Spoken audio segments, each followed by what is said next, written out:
Hi, ladies and gentlemen. Now, normally, your dear lovely Chibi, I don't put on a production such as this. Well, why is that? Because I'm high passion, low effort. Kind of my whole gimmick, my spiel, my way of things. But then I saw what was going on with corporate bricks and minifigs. Yeah, I'll remove that so you can see what that is. That's my television on which I will watch this with you. And I know I'm putting on a big production, but I want you to know that what I'm about to cover is, in fact, not a joke. It is speculation based on personal experience, but I need to give some context. Context I gave a little bit in my State of the Channel address, but we need to address here too. You see, I was raised by a clinical narcissist. I married a clinical narcissist. For 30 years of my life, I was studying their behaviors not because I was trying to diagnose them, but for the sake of survival.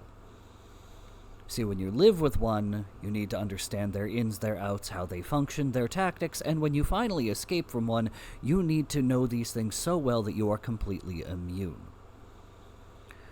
I watched this stuff while I was working on something else because I thought it would be an interesting little bit of drama. There's so much going on in the world. We live in such interesting times. And then I watched the first video because I had seen the second video first. And I watched the second video, and then I went, I'll watch the first one too. And the more I listened, the more I realized I recognized everything that was going on. And that, much to the confusion of the YouTuber in question who was doing this, I actually did know why everybody was doing this. And everybody wants to claim that some massive network of evil and corruption, and it is corrupt. But I think evil might be jumping to conclusions. You see, I don't think this is a massive network of formal evil. I think at most this is 2 to 3 narcissists with way too much power working in network with each other and taking advantage of the legal system. Not just the legal system, but the very trust and understanding that comes from the word community. Now again, what I'm about to say here is, in fact, all speculation. It is all a assessment born from personal experience, and in fact, not formal statement of fact nor formal accusation. What I offer is a potential insight into what could be going on behind the scenes from my own understanding of how narcissists behave. Now, if the people in question are in fact not narcissists, then this is itself merely speculation and educational purposes for the kinds of tactics narcissists do use, whether people using them are themselves narcissists. And I need to clarify what I mean by that. People believe narcissism is merely an adjective, a way to describe a person, but there is in fact a medical diagnosis for it. It's actually in the DSL-9, the actual medical disorder handbook. Now, I will not get into those symptoms here. But I want to put this very formal warning in advance. The terminologies, the shorthands I use here, whether they are clinically used, passively used, colloquially understood, or personally invented, all of these are not things you should go accusing people of. If there's one bit of formal warning I wish to give before your attention slips onto something else, it is that you should never attempt to actually confront a narcissist with what they are doing. Do not attempt to accuse them. Do not attempt to change their behavior, because the amount of time, effort, and money that would go into changing a narcissist who is medically such It is not the kind of thing that they can change overnight, nor is it a thing that they will willingly address. Because to change, they have to recognize there is a problem first.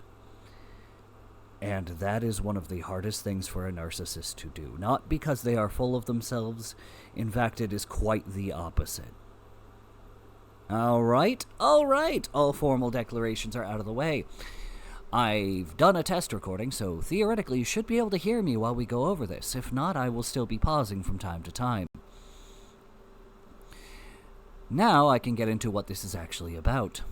See, Reckless Ben is a YouTuber who's done a bunch of other things I have yet to look into, but I have been watching his videos on bricks and minifigs about a $200,000 Star Wars set that was apparently stolen.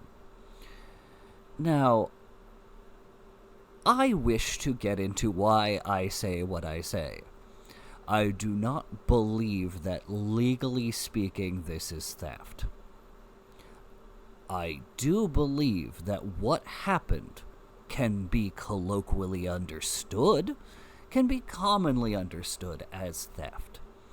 But by all legal standards, this actually has been set up to be accurately assessed as a bad business deal. I also think that trying to treat it that way is itself bad business, and Reckless Ben is people that make that the case. You can't just do stuff like this, because the instant you do, you damage your brand completely and utterly. It's not how it's supposed to go, and it's why narcissists do it, but we'll get into that as the video goes on. So here I am, I'm going to be pulling up the video, and if all goes to plan, it should be playing in just a moment. See if you can see me pulling it up. This man spent his life collecting what's now known as the world's largest Lego Star Wars collection ever. It's estimated to be worth around $200,000. And then... Briefly, the blurriness, I'm guessing, is due to various attempts to avoid takedowns and to prevent bricks and minifigs from ripping these videos down, whether it's due to corporation, meddling or legal commands. I fully believe all of the blurring here is necessary, but it's not from me. This is directly pulled from the Reckless Ben channel with no edits on my part. So that also means if there's any periods of silence, those will also, even if it's on my video and you're just seeing me move but you're not hearing me, that is not by me. I am not the one doing that. And I say that because when Moist Critical tried covering this, there's a portion in the second video we will be covering that got silenced, but wasn't silenced on the first thing I heard. So we'll see. The entire thing got stolen, and the police are actively working with the thieves to cover the entire thing up. But the craziest part is that the collector doesn't even know that his collection's been stolen. Yeah, the collector's son, Brian, well, he reached out to me because he has no clue how to break this news to his dad. At this point, my father had a health episode. We can't bring any stress to him. The reason he's reaching out to me is because the police are covering this entire thing up. And at this moment, I promised Brian that I would not end this video until I get his entire world record Star Wars collection back. But anyways, the thief of this collection is actually a corporation called Bricks and Minifigs. Bricks and Minifigs, the biggest toy store of its kind. Is the largest toy store. Bricks and Minifigs were not just your average Lego store. For collectors, Bricks and Minifigs is basically seen as the best and safest way to sell your Lego collections. And this right here, this is one of the most powerful things working in favor of the people who got away with this. Because once you have become a household name, once you've earned enough goodwill from the people that you are selling to, even when things like this happen, they'll try and cover for you. They'll try and play it off, or, they'll believe anything you say because you've been so wonderful to so many people for so long. That goodwill is the kind of currency that a narcissist kills for. They love this. Because the instant they have this, they know that anybody who comes at them with a negative accusation will have to overcome so much goodwill. And that's the currency they spend to get away with doing the things they feel they have to do. Again, no formal accusations here. I am helping to set the stage to explain how we got to where we're at. I'm selling my Legos. So what I'm planning to do with them is take them to my local bricks and minifigs. Because there's so much positive media about them everywhere, Brian thought that this would be the perfect store to finally sell his dad's Lego Star Wars collection. So I wrote up a contract. In the contract, it says that these are still the family's Lego sets, but every time one gets sold, the store gets to keep a small percentage of each sale. This was a store's worth of inventory. So that store that day was nothing but my dad's collection. Like, all the shelves filled. They had to bring in extra shelves and fill the whole party room with shelves. But the owner of the franchise, this woman, well, her husband had to actually leave the country due to some work-related reasons. We will get into that in the second video. I won't speak on that until we get there, but in the second video about this, well, and that's in this series I'm starting, I suppose. We will get to all currently released videos at time of recording involving this, because all of them are important for learning if, in fact, you wish to understand the kinds of tactics that narcissists use. And it might be insightful speculation as to what's going on. I'm going to give some context here, though, because I had to do some digging on this one. She opened her store in February of 2023. Then, this collection, the world's largest collection of Star Wars figures, was given to them for this consignment in May. It wasn't very long after that she was pushed out. Now, I want you to hear what she's saying, and I want you to think about this. She and her husband had to leave the country. That will be an important aspect of my insights on this. But continue. My husband and I were planning on moving out of the country. I reached out to corporate to let them know, hey, this is something that's coming up in the next like 4 to 5 months. She told the Bricks and Minifigs head corporation that she was planning on selling the store, so the corporation actually was able to find a buyer to buy it from her. They let me know that they had somebody who was interested in purchasing a franchise in the area. He was going to be in town and he was going to stop by and just take a look at it. It wasn't until Brandon got there that he informed me that they were terminating my franchise agreement. We were getting... Yep, see right there? See right there? Oh, we're just going to show up and have a look around. It's a potential buyer. It's harmless, don't worry about it. Especially if they had already been so good to her. Keeping her at peace, keeping her relaxed, well, that's a crucial thing they need for what happens next. You see, that's one of the common things, is they will show up and they'll play like they're your best friend. They want your guard down. Because if they can continue to play the good guy, well, shoot, that's easy for them. Because it makes the next step so much easier. You see, this is where we start getting into when my instincts initially caught on. Keep in mind, this was the second video I watched of this, that I recognized what's going on. Threats from Brandon and from corporate that if we didn't leave the store immediately, the police were going to be called. I told corporate I wasn't comfortable leaving that night without the inventory. I was also told I was not going to be able to stay there long enough to do that inventory. But we don't just have to take this woman's word for it. She was actually able to save all the security camera footage from that night, proving that everything she just said is true. All the footage and evidence is there. In the security cam footage, it's him at the store kicking her out. In that footage they sent us is Crystal asking him, how am I supposed to pay this guy? These are sets he has not been paid for. These are ones that he has not been paid his percentage yet. And if I don't have the tickets, I won't know how much I need to pay. Right there. I want you to think about what she just said. Hey, she said this directly to the man sent by corporate to kick her out. Who's the man there representing corporate, telling her franchise has been revoked. Alright, she is saying, hey, I have a thing on consignment and I need to be able to pay him. She's not even saying corporate needs to be able to pay him. She's saying that she needs to be able to pay him. That she needs to get her books in order to pay the man. Now, any normal person from normal corporate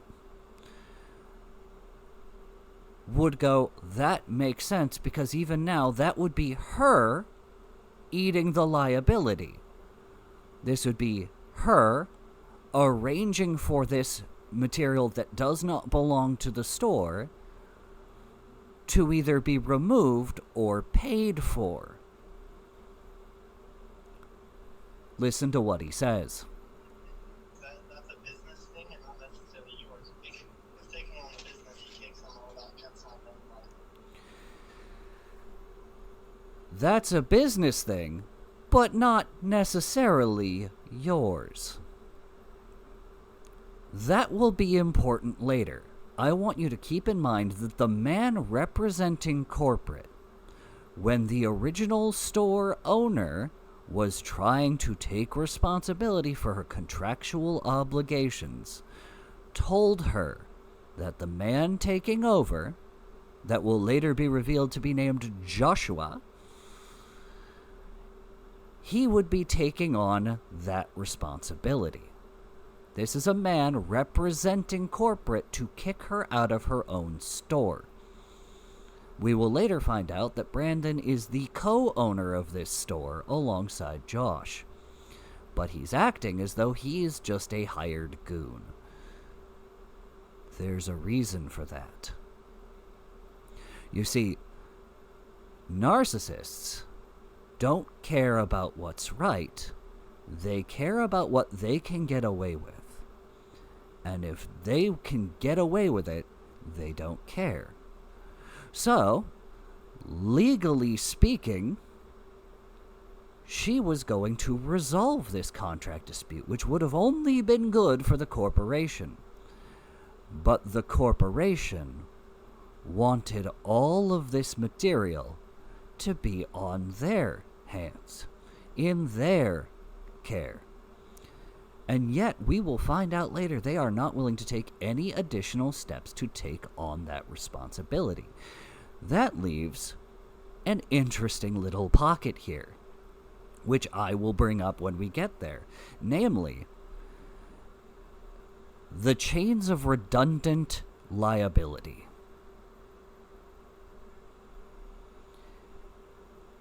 Two bricks and minifigs, they now have up to 3 layers of distance from this contract. They have the original owner, which yes, they disenfranchised and forced out, but she is the one who signed the contract. If that layer fails, they can throw Brandon under the bus and say, Brandon is no longer working with us.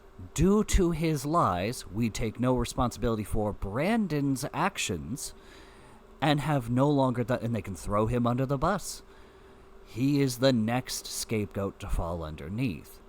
If somehow they can prove that Brandon was operating under Josh's orders, well, now corporate can throw Josh under the bus and go, we had no idea Josh was so corrupt, and we are no longer associating with him. That is 3 layers of redundancy before corporate actually becomes responsible for this. That isn't a mistake. Let's continue watching. His own corporation is sitting there on video saying they're going to take it. After this woman got kicked out of her own store, she called Brian explaining how corporate just came down and is now trying to take the world's largest Lego Star Wars collection without paying for it. Another thing to note, I want you to keep in mind, they are saying that she was being forced out of the store under threat of police, which we will see come back up very soon, early in this process. But think about this. You thought you were having a lovely day. Somebody was going to come by your store. You had months to prepare. And now they're saying, none of this store is yours. Get the hell out or we'll have you arrested. This is what I mean by it's a narcissist play. They come to you at a moment when you are most vulnerable, or at least at your most relaxed. They come at you hard. They come at you aggressive. They lie to you. They bully you. And while you're panicking, trying to make sure all your ducks are in a row, they put a harsh time limit on it with penalties that no sensible person would stay through. These are not coincidence. This is the way a narcissist goes about things, especially if they don't think you can prove they did it. Bricks and Minifigs were screwed the moment she saved the security tapes, which I'm sure they deleted from their end. Because there's one rule I push above all other when dealing with a narcissist. Document everything. Narcissists are critically weak to their actual actions. If you can prove they did something, they will implode. They do not, and that's because accountability is the one. Accountability is a toxin to these people. And I'll explain why. Because it's not their fault. Now, this does not excuse them, but I want you to feel some compassion. Just a little bit. Enough compassion for you to recognize that you don't have to hate a narcissist, well, despite taking actions to get away from them. See, narcissists are weak to shame. They do not know how to metabolize shame. The same way some people have a gluten allergy or lactose intolerance, they have a shame intolerance. In their lives, everything that's ever happened has always been someone else's fault. Always been somebody else's actions. Doesn't matter if it's true or not, they have reached a level of awareness in their life where, to them, that's all that ever mattered. That's all that ever could matter. Because you see, to them, that's the truth. They've never done anything wrong and they're always the victim. Because if they had to take accountability and look inside to address what they are, they would collapse. Because it wouldn't just be one thing, it would be the pressure of everything they've ever done. If they can't be the victim of life, then they have to take accountability, and they can't. They are shame intolerant, and like everybody who eats something they're intolerant, they will spew it all over everyone else. This leads to chronic projection. Again, why I say do not confront, do not accuse, do not deal with a narcissist. And anybody who uses any term I find here is a narcissist. And the reason why is because narcissists do not care. They will latch onto, in a moment of panic, anything they can use as a weapon. Projection is that effort to find a weapon that will get you to shut up and stop force-feeding them shame. Alright? So we are going to see how this moment of shame, stealing $200,000 they know they're contractually obligated to keep, how that fills them with the shame, and they are doing all they can to not address it. So, Brian called the store to see what was going on. Called the store, and I said, what happened to Kristen? And he goes, well, that's kind of a private matter, but... Right there. Kind of a private matter. I want you to think about this. That's suspicious. If a narcissist is saying, oh, don't worry about that, it was a private matter, that means they did some shady shit in the background, and they're trying to get you not to look into it. Because, again, they feel shame. They do know the difference between right and wrong. They just have a sea of excuses that make it not their fault. Let's continue. The corporation's taken over the store. There's something I can do to help you with. I said, well, yeah. I am the owner of about half your store's inventory. All those vintage Star Wars sets you have in there are ours. And he goes, I don't know anything about that. Right there. I don't know anything about that. My father, again clinical narcissist, he used to say something, which applies here. And it applies to every narcissist. If I don't remember it, it didn't happen. This is why they're weak to evidence. Because evidence makes them remember, and therefore it proves it happened. They can't have that. Let's continue. Oh, I did a thing. What did I do? Oh, that's what I did. Pushed the wrong button. Yeah, well, you better get to learn about it because I have a contract, I have photo evidence, video evidence, like, that is our collection. So I went down to the store, brought a copy of the contract. We're like, you need to let me in back and let me see the sets that you still have. All you have to do is let me in back. We can go that route or we can go to court. And the guy just looks at me, crosses his arms, and goes, let me tell you what's going to happen. If we go... Right there. Let me tell you what's about to happen. I'm going to explain to you how this came across to the people at Bricks and Minifigs, if they happen to be narcissists.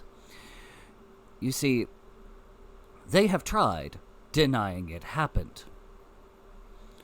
We have established that to them, this should be the end of it. They don't remember it, so it didn't happen. That would usually mean you go and address the original store owner, which he did.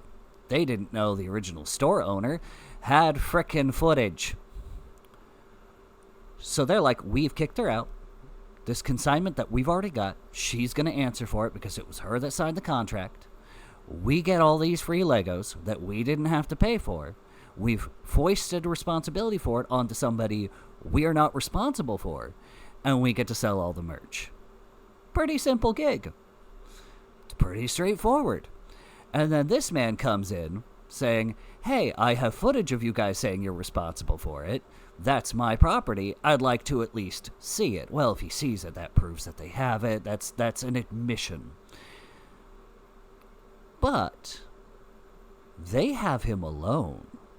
They have him away from cameras. Now it's his word against theirs. Watch what they try and do. We're going to drag this thing out so long, and you're going to end up spending so much more money than your collection is ever worth and what you ever would have gotten on it, that it ain't worth it, man.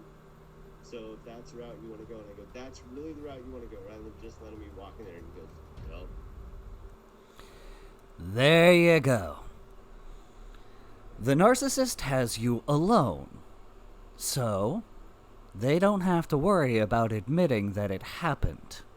Instead, they will leverage the consequences of further confronting them. They have what they want. They have the power to keep it.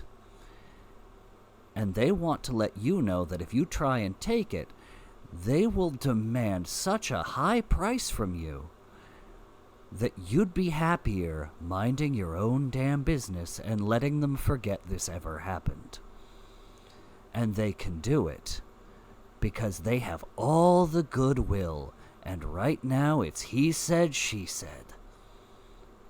As long as they can keep the evidence quiet and keep you shut the fuck up, they're golden. Their reputation stays pristine because they don't have to cash it in to save their asses.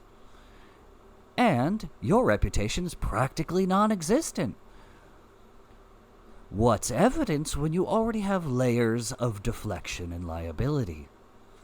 It's not your fault that he got into a bad business deal.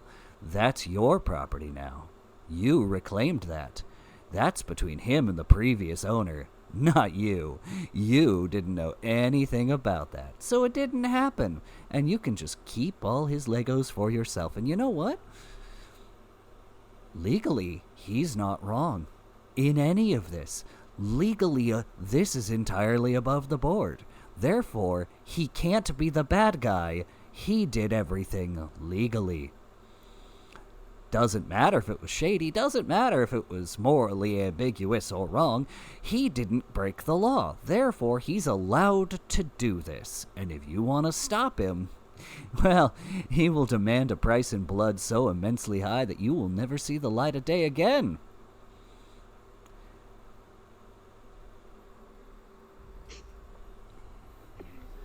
What am I to do at that point? Bricks and Minifigs knows that this family, especially with the father's health, doesn't have the resources to take them to court, and almost mockingly, they've since flooded all of their social media. This right here. I don't think it is what they think it is. I think the narcissist, genuinely, they think this is done. They think this is resolved. They got their prize. They're able to advertise it because this is what they wanted. They wanted to sell this. Look at all this cool stuff they just have.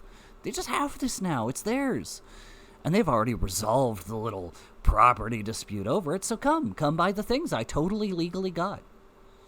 With tons of pictures of Star Wars Legos. At this point, it seems like they're just... Yep, and all of this in 2023, back when, Star Wars was all of the social media clout.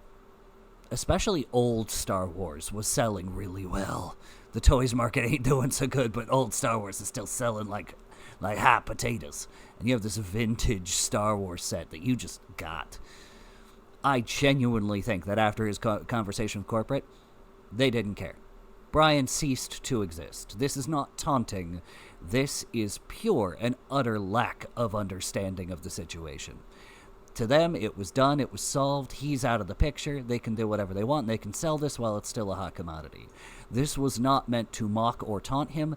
They stopped caring about Brian the moment they thought they had bullied him into silence. Rubbing it in this family's face that they stole the world's largest Lego Star Wars collection in the world, and they got away with it. Everybody is absolutely baffled. How the hell can a corporation get away with doing that? Yeah. And why are the cops not helping? Oh, again, it's because what they did isn't technically illegal. It's a civil matter. It's a business deal gone wrong. There's nothing criminal to see here. And that's what makes the next stage of everything that happens so much more interesting. Because look at it from the police's perspective. You have a man accused of a business deal gone wrong, and then all of this keeps happening to him. And his claim is that everything he did was above board. He's not responsible for the consignment contract. He took over a store after the original owner had to leave mysteriously. And all of this was gained, as far as he can prove to anybody who's listening to his side, above the board. With a company that's just got so much goodwill behind it, why would we ever do something so cruel? From the police's perspective, this is entirely fine. He's an upstanding citizen following the law. You with me so far? Let's keep going. Luckily for Brian, a YouTuber ended up catching wind of this story and created a team of YouTubers to do whatever they could to get Brian his Legos back. This is the full inventory of all the sets and minifigs. We can figure out how to get this guy his money and his stuff back. But right after they started, they instantly stopped working on this case. Huh. Weird. I wonder what happened. So, I called one of them to find out why. So, they were threatening legal action against us. Bricks and Minifigs, which is a pretty big company who probably has way more resources than we could, really put up a fight against. Where have I heard that argument before? Right, it was the same one that he gave to Brian. One of the notes to take about narcissists is that they are not creative. Not even remotely. They have no imagination. They use what works, and if it continues to work, they'll keep using it. And when they're running a corporation, of course we have more money and we'll drag you through the frickin' mud. Yeah, no, that's gonna keep working on most people. That's a pretty effective cudgel. Don't look into this, or we'll drag you through court. And you can't outlast us, so shut the frick up. Don't prove that we did this. Don't bring to light the evidence of the thing we said didn't happen. Because if we don't remember it, then it didn't happen. And if you have evidence, you're making us remember it and proving it happened. So, if you know what's good for you, you'll let us forget and move on and go back to being just innocent little doves that don't know what's going on. Bricks and Minifigs knows that they can just bully anyone that tries to expose them with frivolous lawsuits. And this left Brian feeling pretty hopeless. It eats me alive. I had terrible anxiety attacks over it. And Bricks and Minifigs doesn't care. They got what they wanted, and the fact that he feels bad about it is a burden to them. That would make them feel ashamed of themselves. And what have we discussed about shame? So, to them, he doesn't exist. They're trying to forget him. Because if they can forget that they did this to him, it didn't happen. On medication, and I just kind of was like, okay, I just have to let these freaking things go right now. Because it didn't seem like I have any path to go, you know? Right there. Right there. This is why this hit home. I have lived with narcissists. This is what they do. They prey upon your sense of decency, your sense of reasonableness, and they prove to you that there is no sensible and reasonable path you can take that will end well for you. So the best you should do is sit there and take it. Because at least giving them what they want won't cost you whatever you have left. Let's keep going. Well, I guess now it's time for me to get involved. So immediately... By the way, I want to keep in mind, this is what? It's not very long into the video, and I've spent 40 minutes explaining where Bricks and Minifigs is coming from at the moment this happens. So, I want to add an extra layer to this. The YouTubers started looking into it, which means they weren't the only ones asking about it. Corporate now knows there are other people going to look into this. So as much as they want to forget that this happened, to make Brian disappear, they now understand that this didn't end with Brian and that they now have to prepare defenses and precautions for anybody who starts looking. They aren't expecting anything major, but they do understand that this has now reached Tier 2 of awareness. Their original victim has told more people. Therefore, Brian is a non-factor. He has already spilled the beans. He can no longer be intimidated into silence because he's no longer involved. This goes to the Tier 2 defense for a narcissist, which is we have to spread a broad net to catch the most generic kinds of people. Anybody who would seek a reasonable path. We have to make sure that doing so leads to consequences that aren't worth the trouble. Alright. So, we've established that Bricks and Minifigs feels no guilt. They don't think they've done anything wrong. Legally, they know they're safe from the consequences of what they've done, and that they are aware other people are coming to investigate this, which they would rather they not. Alright? Alright. I went to my car, picked up some friends, and started driving 16 hours to this Bricks and Minifigs store. And I will do literally whatever it takes. Even if I have to take down the entire police force, I will stop at nothing until this family gets their entire Lego Star Wars collection back. And now 16 hours later, we're finally pulling up to the Bricks and Minifigs store. So I started a pair of spy camera glasses. That's what I'm gonna use to film this. And honestly, By the way, what did I say before? Document everything. Narcissists fucking hate that. Also, small note from a conversation I had with a lawyer. What he's about to do in this moment is what he was told by the owner of these Legos to do, to be prepared for. Because when he came to try and talk about the contract, these tactics are the tactics that were used on the owner of the Legos when he chose to arrive. So, we already have one layer of defenses armoring this particular YouTuber against the first layer of the network of defenses that have been set up for people investigating. Namely, especially that he is there under the orders of the owner of the Legos, because by all legal standards, he is still the owner. Bricks and Minifigs just isn't liable for the damages and cost because they aren't the ones who consigned them. Alright. Despite what Brandon said, but Brandon can get thrown under the bus if need be.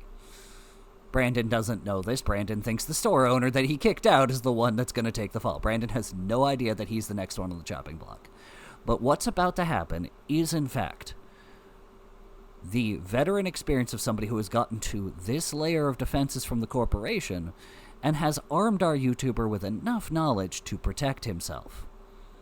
I kind of just want to hear Bricks and Minifigs side of the story. Hi, how's it going? This man doesn't understand when he goes in here. He's saying, oh, I just want to hear your side of the story. And if this was a reasonable, normal situation without a narcissist involved, yeah, this would be one of those things. I'd say, hey, look, there was a bit of a flub while we were doing the changeover. You would have to deal with the original owner. They would have to talk to us, and then we'd be able to remedy that. They would explain their side of it, that they're not responsible for this, that there was some business falling out, and that you need to talk to the previous owner and resolve it through that. If this was an honest, non-narcissist, that would be how it goes.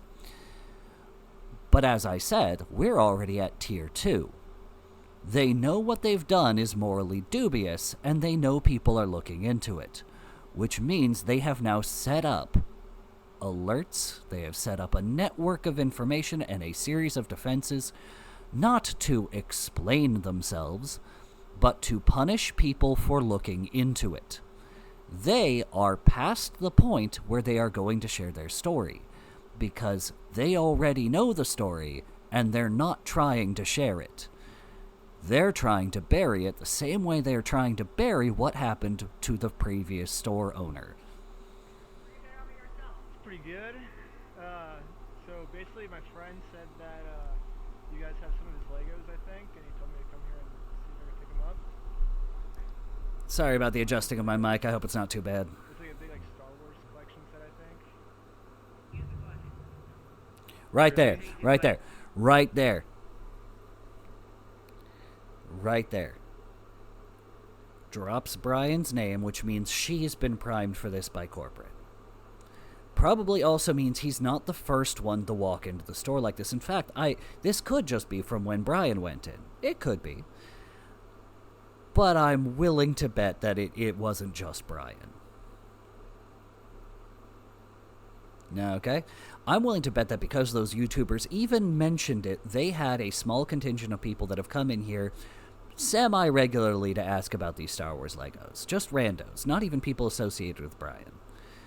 That's why going in with a copy of the contract was a very important touch to this, because it does make clear that this is in fact Brian.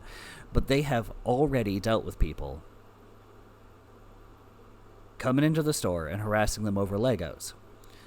We'll find out later why this woman in particular feels like a victim. And I'm going to be honest. I'm very much of the belief that she genuinely believes corporate, because corporate's been so nice. Corporate has such a good reputation. And she is running this. She's the manager running it, and she's tired of these people coming in and accusing her, not the store, her personally, and everybody here, of knowingly stealing from an old man. She doesn't know what happened. She doesn't know what happened that night. She hasn't seen the footage. Why would she? Why would she look into this? First thing she heard about it was people coming in to confront her in her own store, and corporate saying, hey, we have some people harassing people about these Legos. That's not our problem. We didn't steal anything. But people are stupid. They come in going, you guys stole some guy's Legos, not understanding that there are layers of immensely stupid complications that make this not theft, legally speaking. Let's continue. And leave now, or I will call the police for harassment. Well, I'm not harassing you.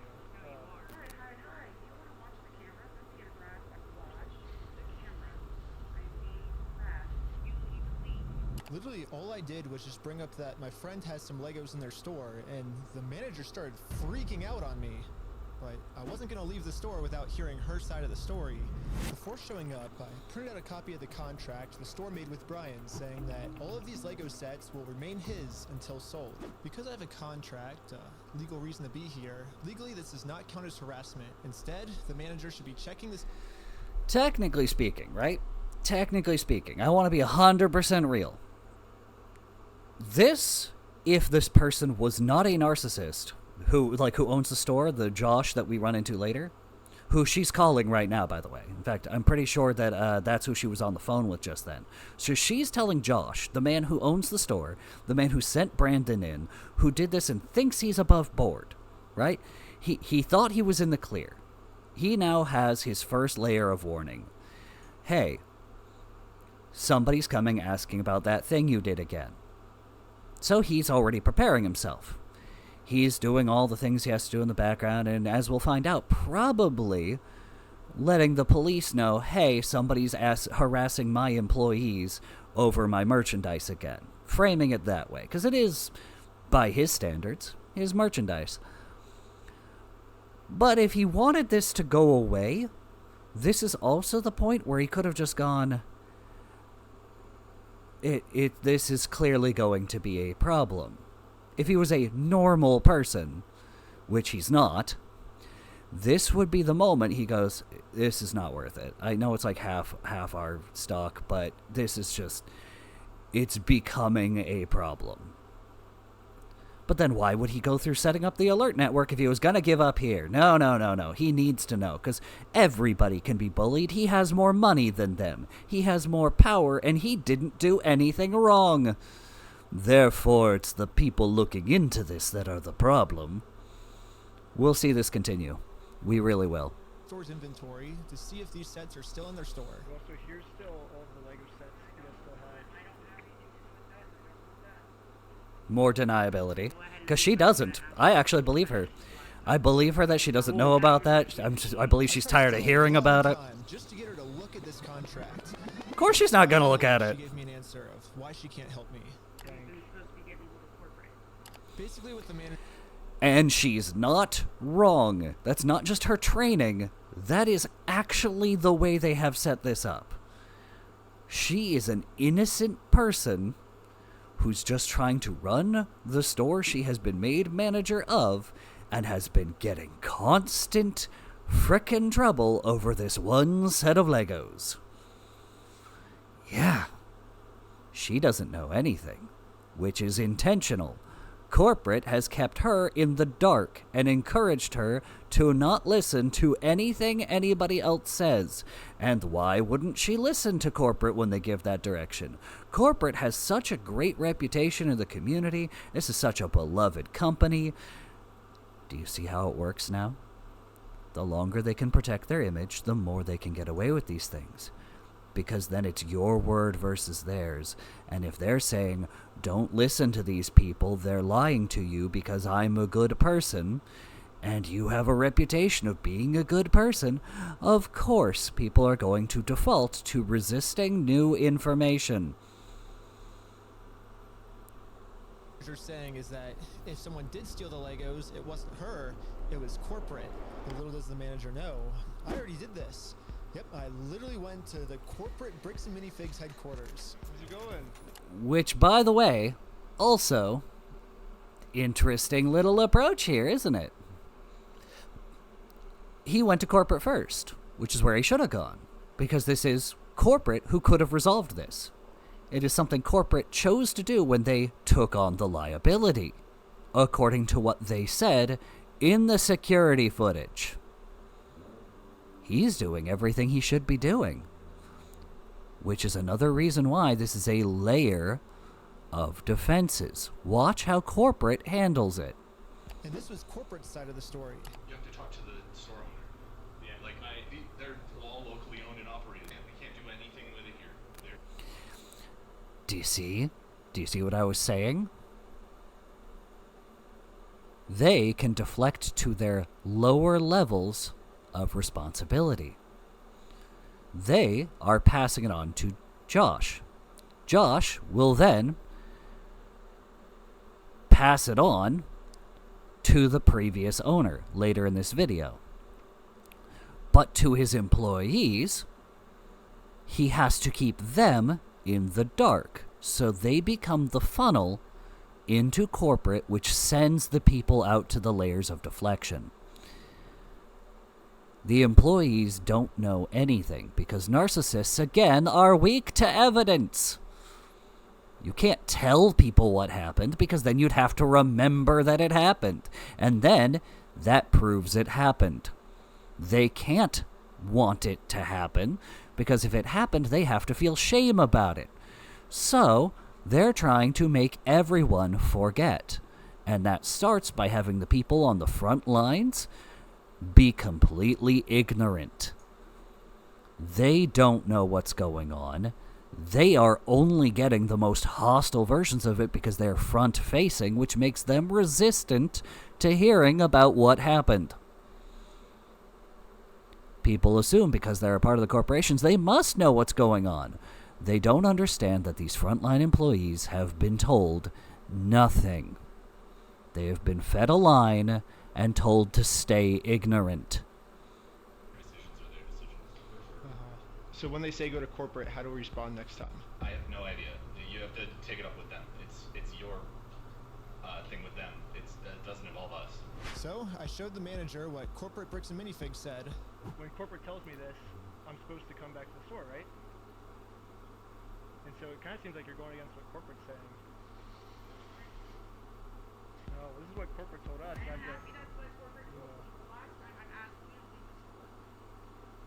you give me a reason to leave, I guess? Have you guys heard parents several times? And this right here. She is under the impression he is just some rando unassociated with the original person coming to harass her and her employees yet again. Some schizo with a weird story that just isn't true, who believed some online myth and rumor that had no basis, because she has direct contact with the owner, and the owner's fed her this line because she's a manager, and therefore if this comes up, she needs to know. So, as far as she's concerned, this is some conspiracy nut with no reason to be here who needs to leave under penalty of police escort. Oh wow, police escort, where have we heard that again? I don't know about you guys, but to me, it kind of seems like the only reason she's asking me to leave the store is to cover up this $200,000 theft. How many times have you been asked to leave? She doesn't know that that's why she's doing it. That's the point. She hasn't even been brainwashed like he's going to accuse her of later. She's asking him to leave because to her, he is some rando schizo coming in to disrupt her business. She just wants to work a quiet shift make sure everybody gets what they need, and to do good customer service for actual customers. But to her, you're not an actual customer, you're a psycho coming to disrupt her business. And that's intentional on the part of the owner, who knows all about this and is trying to make people forget that it ever happened. Because if I don't remember it, it didn't happen. Was there a reason you're asking me to leave? You need to leave. I've asked you to leave. You leave. I've asked you how many times to leave. I've been asking to leave. Eventually, the owner of the store called in and asked if he could talk to me. Are you the owner of the Bricks and Minifigs store? Yeah, why? What you got? All right. Listen carefully to what he says here. So, basically, I just wanted to get some of the Legos back that you guys still have. I think I'm looking for the clone turbo tank. Why do you think you would be entitled to our... Right here. A very interesting measured line. Because he's not wrong. It is their inventory. And it's also a way to measure why you're here. Are you just some rando here to claim that it's stolen only to be told that, hey, it isn't, get the frick out and the police can escort you out? Or are you here for a legal contractual obligation that he'd rather not answer for? That he'd rather forget, so that way it didn't happen? Well, at least I confirmed the Legos are still here. The only thing is, the owner's claiming that he's the owner of these Lego sets. I mean, it's pretty stupid of him to say that, considering I'm literally holding a copy of a contract he made with the store that said that this Lego Star Wars collection is not the store's property. Again, he didn't make this contract. That's how he sees it. It's not his fault that the previous owner was bad at business. It's the family's property. The contract makes all of this very clear, so I want to give him one more chance to answer a little bit better. Well, I just want to get it back to my friend. He said he couldn't get it back, so I was just wondering if I could just come pick him up. You guys still have him, right? Why do you think your friend would be entitled to our inventory? A second layer of asking why you're here. You didn't answer him the specific way he needed to know. You didn't share the information that would tell him what kind of danger you are to his little efforts. You could still be some rando, somebody who isn't actually supposed to be here. Or you could be somebody he needs to intimidate into silence. You didn't answer him the way that gives him a clear channel as to how to respond. He doesn't know how to continue this conversation until he knows what you're here for.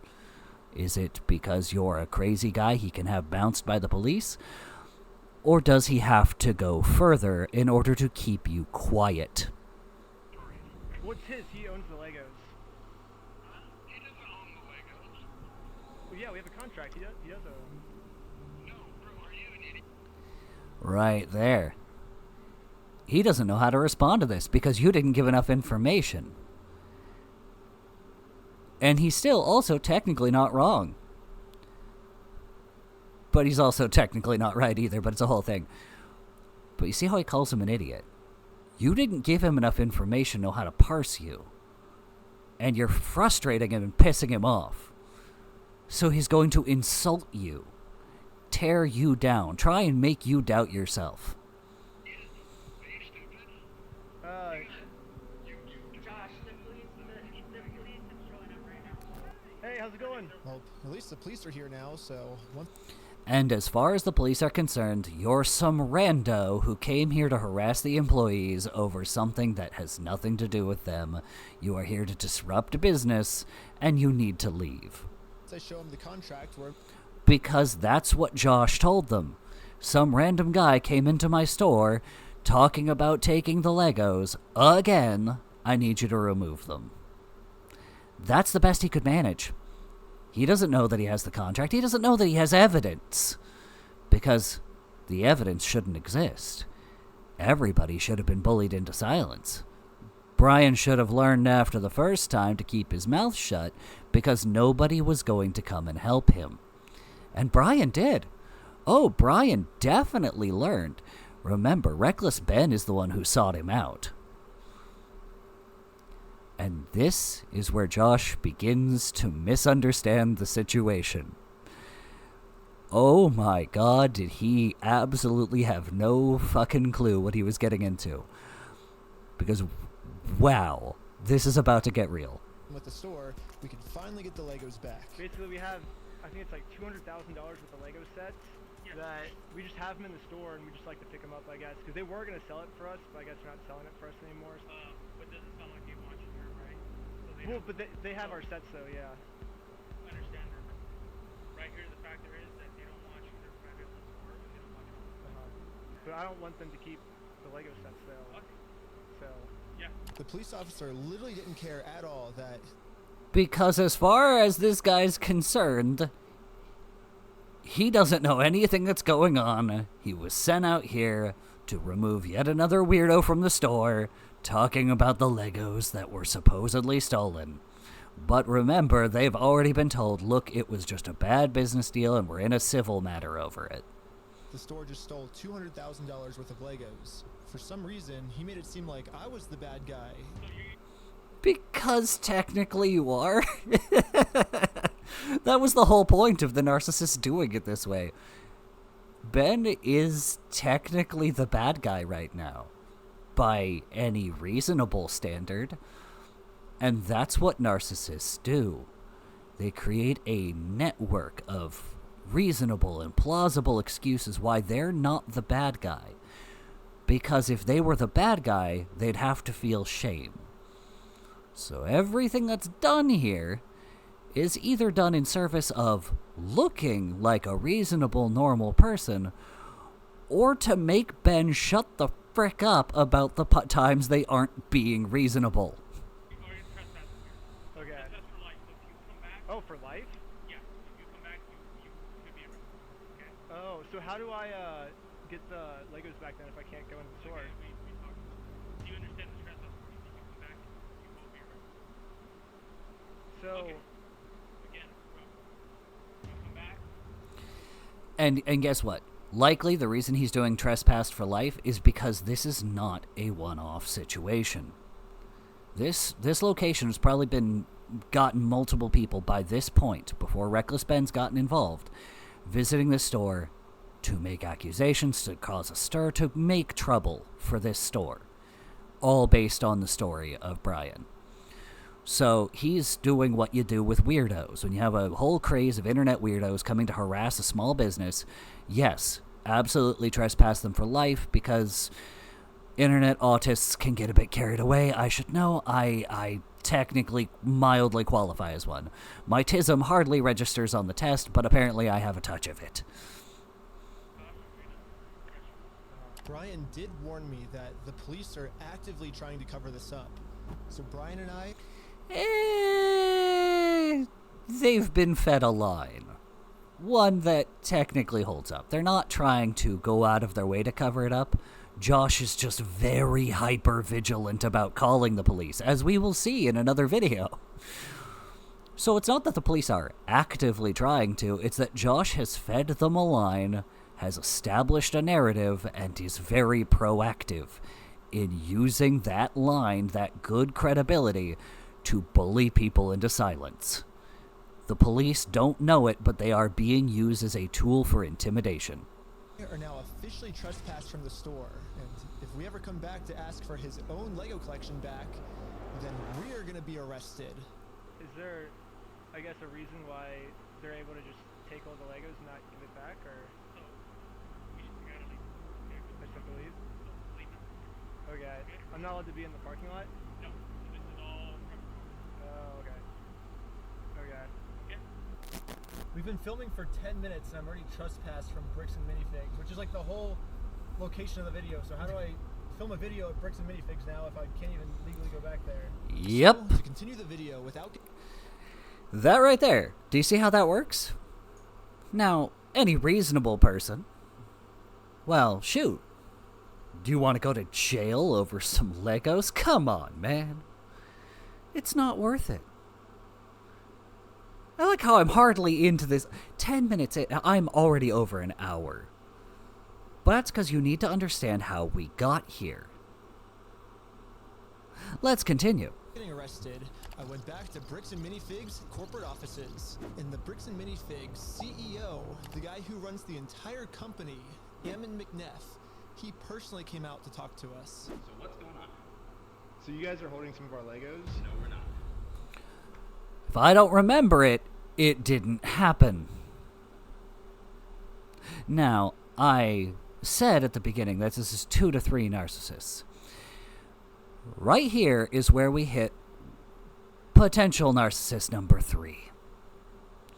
I don't know if this man's a narcissist or if he just buys Josh's crap. Again, all of this is speculation in the first place, but come with me on this little narrative. This man could genuinely know what's going on, have been in on it, and thus, therefore, been a part of the problem that led to this happening. And again, somebody who goes, oh, no, it's just bad business, and thus throwing Josh under the bus. Or he could be a man who knows Josh well, trusts his word, and doesn't recognize that he's dealing with a narcissist. Because again, technically, on paper, to any reasonable person, Josh didn't actually legally do anything wrong. You're not? Is that a lie? No. That's a lie. You did take the Legos. No. So we have, our attorneys have visited, but like, again, so who's like Brian Mansell. Okay, and who's that? He's a guy who had he had like $200,000 worth of Legos in your guys' store. Nope. I want you to pay attention to why I suspect this man might be a narcissist who's playing the same playbook. If I don't remember it, it didn't happen. He tried to figure out why you were here. Whose Legos were you after? And when he mentioned Brian, despite the fact that his employees know how to react, despite the fact that the previous store owner had this on consignment and had basically mentioned this to the person representing corporate. He claims he doesn't even know the name, even though Brian has said he approached corporate with this. Now, it's possible he got approached by Brandon or Josh, and that they're keeping corporate in the dark too. That they fed all the lines and they controlled all the information, and they did everything they could to keep the CEO of the company in the dark.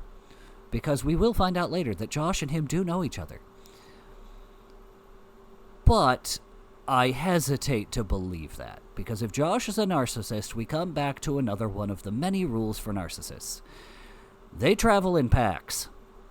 They truly do. Yes, they have the various people they've groomed to believe them, but they also surround themselves in their immediate circles with people just like them. They might bicker, they might fight amongst each other, but it's only for the scraps that they aren't already feeding each other by working together. By forming at the top of a scheme of power, they all can protect each other, and all of them are safe. All of them can pretend nothing's happening. All of them can hide anybody who's trying to make something happen, and they can pretend none of it's happening. If I don't remember it, it didn't happen. Never happened. Oh, right as I said it. Right as I said it. Never happened. I don't remember that, so it didn't happen. Right as I said it. This is why I said, like, something about this is tickling my instincts. Yeah, it does happen. No, we did not. Yeah, because his Legos were in the store and you guys took them. Another thing you'll see with a narcissist, when confronted with evidence of what they did, that they know they did, and evidence of it, they will resort to flat-out denials. No elaboration, no explanation. A normal person might go, I can see why you'd be confused, allow me to field this for you. And they'd come with all of their documentation as to what happened and why it's fine. But a narcissist would feel shame going through that. They might feel guilty for what they're putting an innocent family through. So they can't admit that it's happening at all. They can't take ownership of their actions because they know what they've done is wrong, and they want to forget it so that they can pretend it never happened. And the harder you try to press them on what they've done, the worse it gets. And so, with him returning after being trespassed to corporate, the CEO had to he goes, normally the first layer of defenses is enough. That's enough to get most reasonable people to leave. This man has returned. And I now need to field this because we need to make this go away. I know you think lying to us right now is kind of like helping you out. I'm not lying to you. No. Well, we both know you're lying, but... No, we don't know that. No, we don't know that.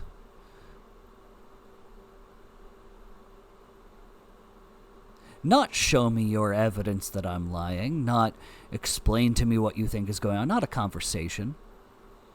He's told, we both know you're lying, and he goes, we don't know that. Not, I don't know how you came to, no. Denial of knowledge that we even know what's going on. Complete disillusionment. I refer to this as muddying the waters. It's a common turn of phrase, but when narcissists do it, it is to introduce as much contrarian confusion to any conversation as possible, to act as though they have the IQ of a 5-year-old and that they can't remember anything for the life of them. Oh, wow, anything you say, it could just mean anything. What even is a fish? I don't even know. Because if they can prevent you from getting any kind of concrete conversation out of them, then you might get frustrated and leave. And then they can work on trying to form a narrative as to why you're some sicko who came to harass them. So, I showed him some social media posts his own company made that are still up that claims that these...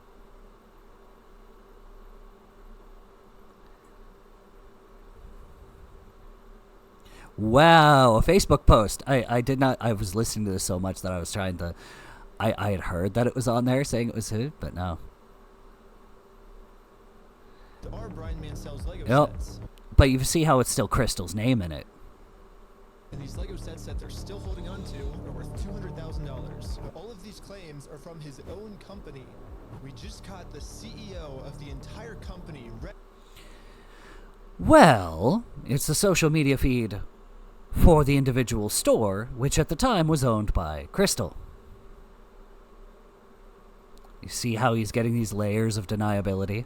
Red-handed in a lie. Yeah, it's crazy to me that even the CEO is in on this cover-up. But anyway. Again, there's a chance he's not. In fact, I want to put out a third theory. I think he doesn't know because Josh and Brandon are hiding some things from him, but that he has to defend it on principle because he's defending Josh. And if he has to take accountability for Josh, then he'll be forced to feel shame. Therefore, Josh can't have done something wrong because then he would be responsible for it and he would be the bad guy. Let's continue. Anyways, now that we just caught the CEO in this lie, I wanted to let him know that it's going to be much easier if he just gives us the Legos back now. If you just want to give it back now, it's going to be a lot easier for you guys, I think you guys would prefer the easy way. The hard way, I don't think you guys are really going to like it. But we're going to... Look at that. This is the other reason I think he knows. It's like, I see what's going on here. This man is trying to strong-arm us. He's trying to force us to feel shame. Shame we cannot metabolize. In this moment, Ben made himself a threat to these people. Now, people might go, how? How are ideas a threat? You're not in physical danger. To a narcissist, the two are one and the same. Threaten their identity, threaten their narrative, threaten their sense of self. Their survival instinct kicks in the same as if you were cornered by a hungry lion.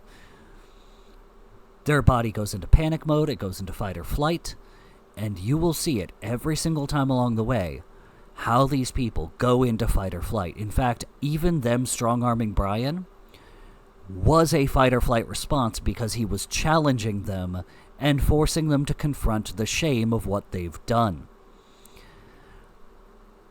Confronting a narcissist is a never-ending arms race. One that they have to win, or it risks a death. This is life or death for them whenever they are confronted with it.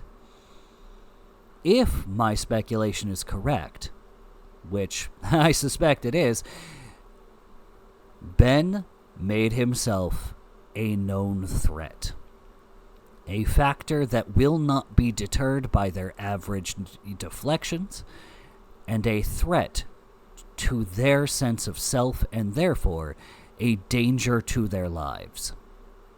They just want to live quietly in peace, making a profit off the misery of other people, all while they put on soundproof headphones and pretend it isn't happening. Let's continue. Back either way, so it's like you can either... You can leave. If you come back here, we will. You know? See right there, the fight or flight? Leave, or we call the cops. This is no longer a conversation. You have made clear that you are a threat, and we now feel we have to escalate to legal restraint. Because again, the goal is to shut people up. Make them go away.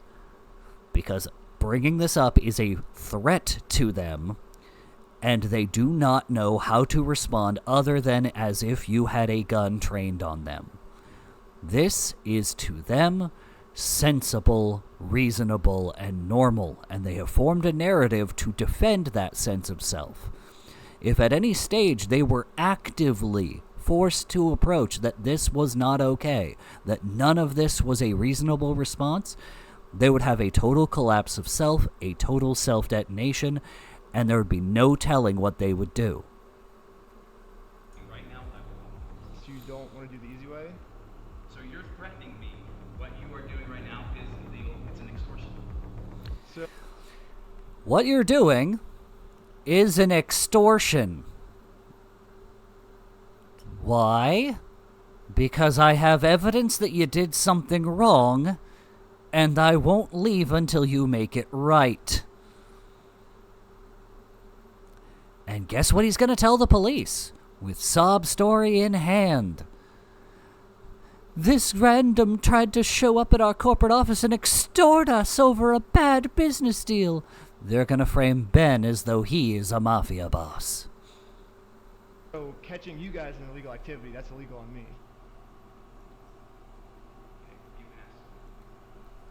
And with this, Because it's technically not illegal. They have their narrative established. They have a clean line of logic that makes this entirely legal. So you, trying to use their bad PR to get something from them, can be framed as extortion. that Bricks and Minifigs has made their decision. I presented them very politely with the easy way, and they said, heck no. Well, they've only left me one other option, which is the hard way. But now it's pretty much the super hard way because the police are protecting them. If I ever go back to the store, I'm getting arrested. If you come back, you will be arrested. Okay? You understand that? So, we all regrouped together to rewatch the footage I've gotten so far. And there was one thing the manager said that might be a way forward for us. So, can I talk to the owners then, or Go ahead and call the owner. get their number? I'm not giving it to you. Why won't you give it to me?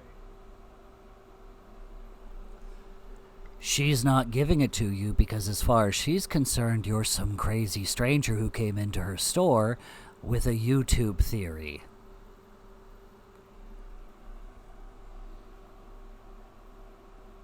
Isn't that the logical next step if we're supposed to Well, work you with have the all the owners? Then information right there, right? I have the Lego sets you guys have, but I don't have the owner's number now.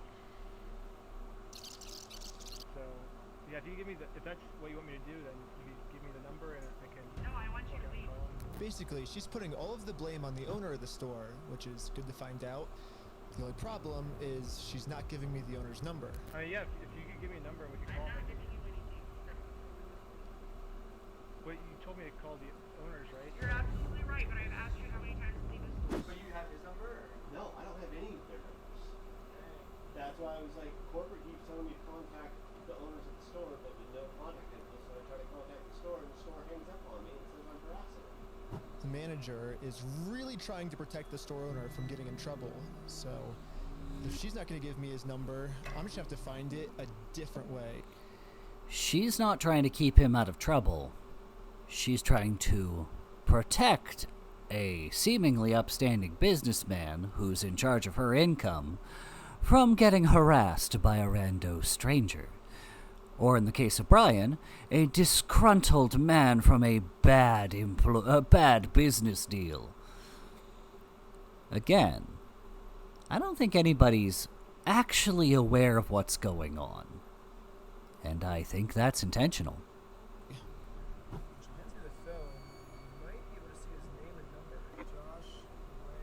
Well, we found out the owner's name is Josh. However, the number was way too blurry on the spyglasses. No, it's so blurry. So I checked the store's Instagram to see if it follows anyone named Josh, which it doesn't. Why would it? So I checked their business records, but everything got scrubbed. That's odd. It's almost like he knows he's done something wrong. This owner is really going to any length he can to stay fully anonymous. And this right here is what tipped my instincts off. All the employees have his number. They're in contact with him over all these people. He did something after strong-arming the owner of the Legos and strong-arming the original owner of the store. And guess what? I'm willing to bet that his defense, his reasonable person defense for scrubbing his records from the store records, is because we're being harassed by a bunch of internet conspiracy theorists while we're trying to conduct business, and I'm an important businessman. I can't be taking phone calls from every rando stranger that has an opinion from the internet. I have a business to run. After watching the footage over and over, my final conclusion is, yeah, the manager sucks. But she's not really the mastermind of this whole thing. She's just protecting the mastermind of this whole thing because she's brainwashed. But luckily for me, through my YouTube career, I've infiltrated tons of cults, and I've personally experienced some of the most intense and crazy brainwashing in the entire world. Basically what I'm trying to say is I'm pretty sure that I could brainwash one of these Bricks and Minifigs employees way harder than any corporate And this right here is what I mean when I said Josh had no clue what he was getting into. Because I do not know Reckless Ben. I need to watch his getting into cults thing, which if I did for this series, I'd try to see what narcissistic aspects we can see in them and the tactics they use. But you have a man who was willing to undergo cult indoctrination for a good video, and he's decided, he has made up his mind that you are giving those Legos back come hell or high water. You are dealing with a madman. And narcissists, they survive off avoiding madmen because they use reasonable channels of communication to bully you into a field where they have all the power, all the weight, all the experience, and then use that to shut you the fuck up so they can do whatever they want.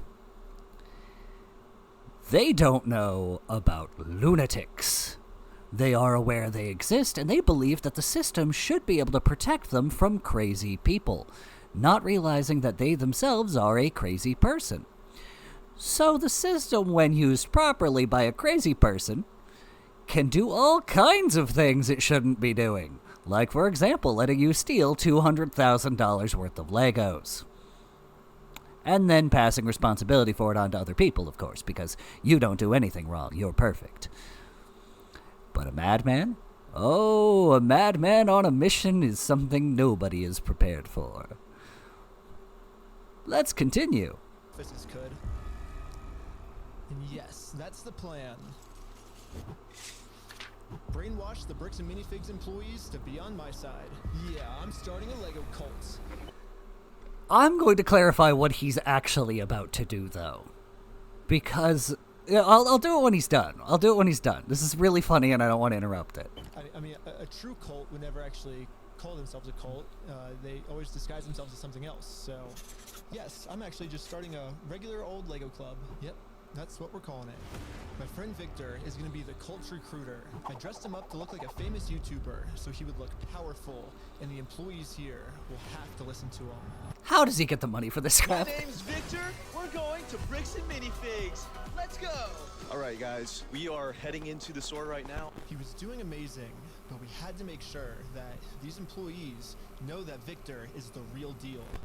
That's crazy. Dang, let's go. Yo, we got a fan over here. 1, 2, 3. Toys for everyone. Yeah. Real quick pic. Hey, I'll send you that clip later, all right? So far, everything we had set up was working perfectly. But now, we have to come up with some type of way to get one of these employees out of the store so we can brainwash them. Hey, what's going on? So we're filming a quick video. Maybe you and her want to do like some kind of challenge for like $100. I mean, sure, I'm down for that. You're promising a rando part-time employee $100. Come on, you're not getting turned down for that. Especially not if they can use it as good publicity for the store. These are reasonable, normal people. Yellow, go, go, go, go, go, go. And these employees started their YouTube challenge. And yeah, I'm just gonna fast forward to this part. I'm not gonna torture you guys with all this. All you really need to know is that this girl ended up winning. High five, sweet. So now I'm gonna call my producer. Okay, it's going right now. How's it going? We're partnering with the local Lego club, and we're gonna kind of do like an award ceremony. Like the Lego club wants to host the award ceremony for you, so yeah. And just like that, she's in. So we traveled deep into the woods and waited for this employee to show up. I freaking love how he did this. And with that, our new cult member has arrived. You're the Lego Queen! Yes, she's the Lego Queen! Before you can brainwash someone, they have to be open to it. And most cults achieve this by making the new recruit seem like the most special person in the entire world. Official best employee at Bricks and Minifigs. Winner goes to Caledonia! Keep in mind, she's still under the impression that this is a YouTube bit, so she's being escorted by the YouTuber out to a place where a bunch of weird stuff's happening. This is pretty typical YouTube fare if you have budget. If you like Mr. Beast, this is pretty much normal. But I also want you to keep in mind, think about what he just did. He called it brainwashing, which is why I kind of, hearing all this, I'm like, oh, okay, I know what's going on here. And it makes me want to watch his cult videos, because it's not... There's narcissistic tactics being used here. They are establishing a narrative that they're the good guys. They're building good credibility with her. They have fun. They enjoy the hobby. They paid her $100. They're treating her special. She's going to be on YouTube. They are building a good and harmless reputation with her. And they're going to take their sweet time making sure that that's clear. They're going to take a great deal of time being harmless, being completely unrelated to Brian's Legos, just generally getting her to see them as a bunch of dudes, just being dudes. Not a weirdo stranger with a paranoid conspiracy thing, just guys. Guys who love the hobby. Because they kind of are, in a way. Reckless Ben's insane, but that's a separate problem. Lego Queen! Lego Queen! Lego Queen! Lego Queen! Lego Queen! Lego Queen! Lego Queen! Lego Queen! Another thing I've personally seen a lot of cults do is they instantly give new recruits power.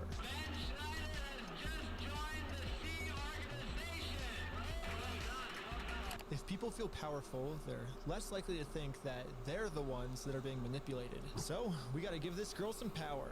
You give me power? Yes. Yeah, we're giving you power. You're the... Queen says, jump. I feel like I can do anything I want. Step on the Lego griplet. Oh my god! Like I said, they're just a bunch of fun-loving guys. They're just here to have fun. And they are, actually. That's the weird part. That's the most honest part of this. They are actually not doing anything wrong by doing this with her. Beautiful dog pile.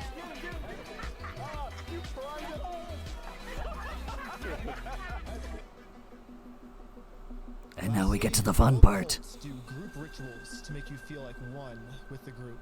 So now we have to become one with this Bricks and Minifigs employee. Brick by brick, brick by brick, brick by brick, brick by brick, brick by brick, brick by brick, brick by brick, brick by. And now the employee is fully brainwashed. Okay, maybe not fully brainwashed, but No, she's not brainwashed. You've established good credibility with her. That no matter what she thinks she's heard about you up till now, you're not some deranged lunatics. You're just a bunch of fun guys, minding your business, doing what you do. So what's the harm if she answers a few questions? but we definitely did a much better job at brainwashing her than corporate Bricks and Minifigs did. So hopefully now I'm finally safe to bring up these Star Wars Lego sets. We heard something about some Star Wars sets. Do you know anything about that, or? I know some of it.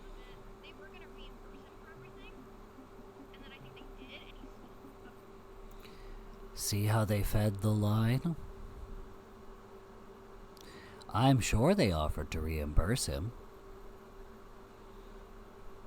A kind of payoff to keep him quiet. Maybe. But it would be a fraction of what the set's worth.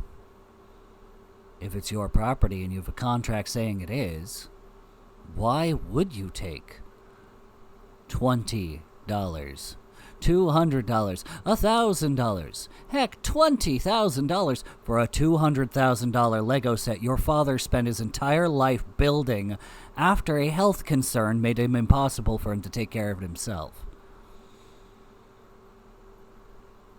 Using your emotions to leverage you into a weaker position so they can shut you up.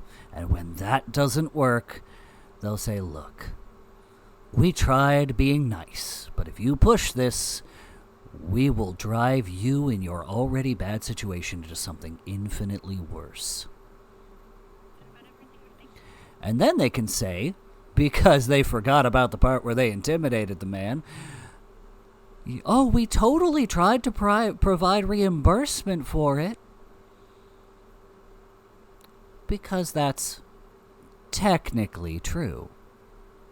They reimbursed him for everything? Yeah, we don't have any of his stuff on the shelf. Really? Yeah, we don't have any of it. But just like every other cult... Remember, in their mind, that inventory isn't his. So they can tell the employees, we don't have his property because it's technically not a lie. Member out there, these employees have been told a lie and are now willing to pretty much die to defend this lie. But good thing now, she's been brainwashed even harder by our cult, and our cult is now going to give her the freedom to finally be able to think logically about this situation. So we think they've been lying to you. So these were all the sets in the store, and they're all metadata timestamped. Wait, we do have these ones. Yeah, those are all his. No, some of them I think we do still have. Yeah, I know you guys do. You showed me one of them when I asked. Did I? Yeah. Wait. Oh, you're... It's called on you? Yeah, all I did was... Oh my God. See? They were keeping her in the dark, and now she knows too much. And I promise you, even if the store had somehow survived this first video, which it doesn't. Before this video is over, it'll already be done. She would absolutely have been fired. Absolutely. For this and for what's about to happen. Oh, and she'd get no notification as to why. She'd just be told you've been let go by corporate. They told us we had to let you go. There'll be no way to keep her, no way to talk her way around it. They've just decided she needs to go. You know what's really funny is after you left, I got a call from my boss, and it was like, how do we get them arrested? How do we Dang. get them arrested? Uh-huh. Why? Well, shoot, if you're not going to go anywhere. Funny how that works. Now that we have a Bricks and Minifigs employee on our side, it's time to finally complete our mission and get Josh, the owner's number. Yeah, I know. Oh, did he give you Josh's number? Can I take a picture of it? And this is why she would have been fired. Because Ben, in doing this, is bypassing all current defenses and getting to the man behind it all. Josh had no idea who he was dealing with. And I'm going to state this right now. We are about to see one of my favorite things ever to point out. Narcissists put on a great show of being smarter, better, more intelligent than you, but they are fucking morons. They don't think beyond the edge of their nose, and all they want in the moment, the only thing they want at the end of their nose, is for you to shut up and leave them alone.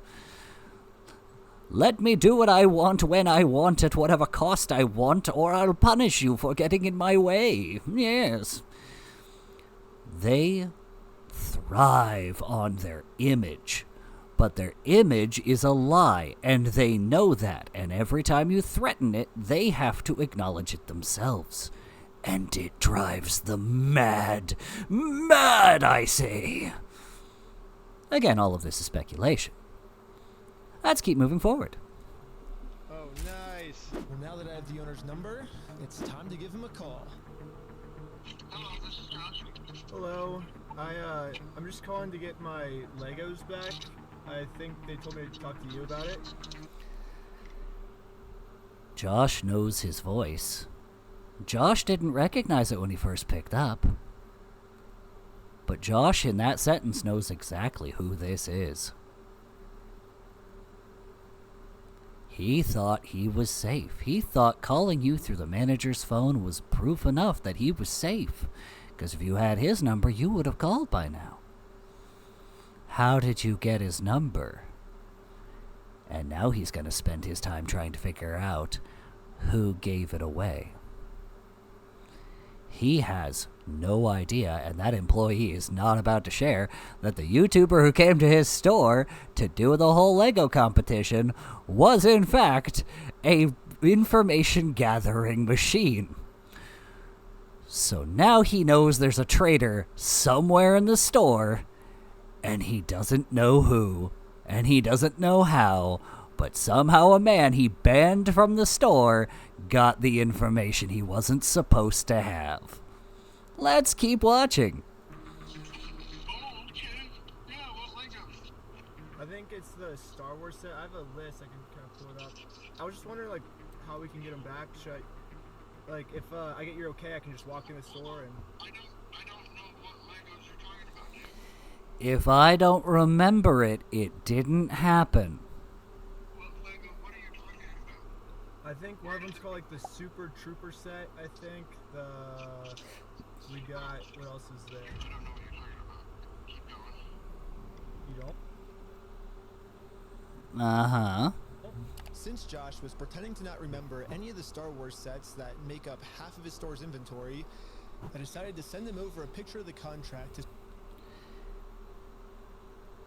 Narcissists are allergic to evidence. Stores in. I didn't sign a contract. Technically not a lie. I didn't sign that agreement. I didn't agree to anything in that.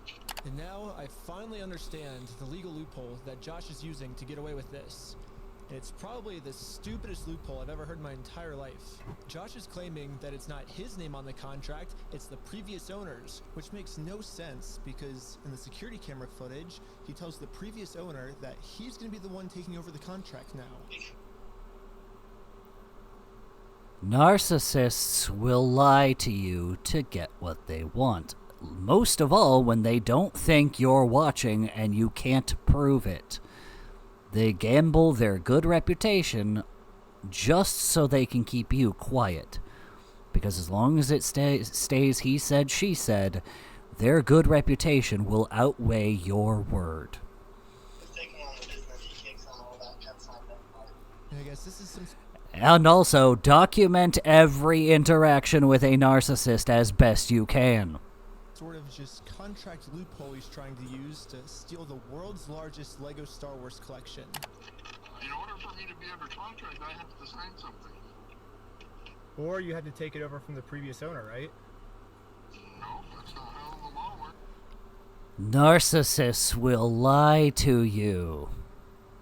But also, technically this isn't a lie, per se. Yeah, it is. It is? So. If that's how the law works, then sue me for it.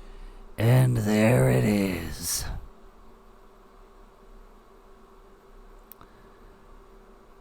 If that's how you feel about it, if you think I've wronged you, why don't you come after me? You know, the same thing he did to Brian.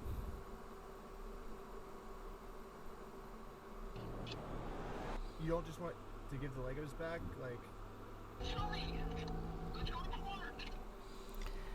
Notice that this isn't a de-escalation or even an admittance to what he did. This is posturing. This is the fight-or-flight response kicking in and demanding escalation and confrontation. Why? To justify his drive to hurt this man. And all because he won't let him forget that he screwed over a family in a contract he knew all too well. I'm calling the police right now, And the police are called again.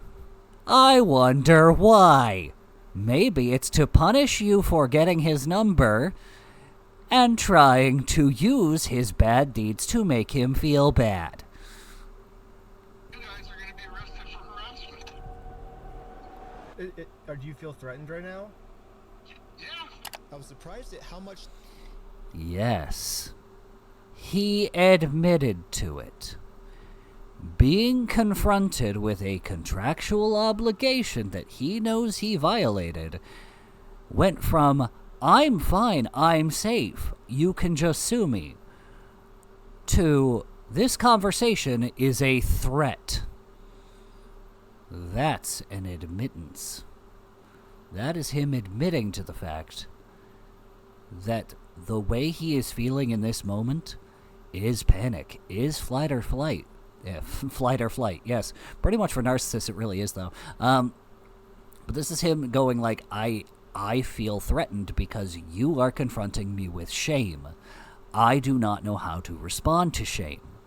And the reason he feels threatened also is because he worked hard to put up those layers of protection so you couldn't get this number, so you couldn't make him feel shame, you couldn't confront him, and he was protected by layers of legal deflection so he could comfortably forget what he did, and therefore it didn't happen. The owner wanted us to sue him. He wants this because Brian already tried to sue him, and it didn't work. We've been to a couple attorneys, and they basically spelled it out, saying... I want to clarify something Ben said here. From everything I've seen in the clips, Brian never actually went through on this. We're about to hear why he didn't pull the trigger on suing him. So Brian has never actually lost a lawsuit. That's important to put out here. The legal process when it comes to Brian never happened. It didn't get to go through at all.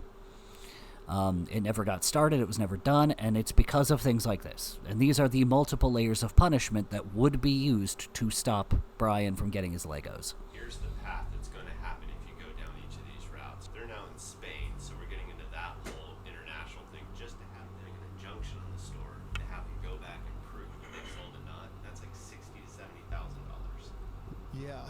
Bricks and Minifigs knows that Brian and his dad don't have nearly enough resources to sue a company as big as Bricks and Minifigs. He's like, we're gonna keep these. You're gonna walk away from this. You're not coming back. And if you choose to sue us, we will drag this out in court till it is well past what this collection is worth. Do you see it? He wants to leverage and bully Ben. He wants to get Ben to do the reasonable person solution.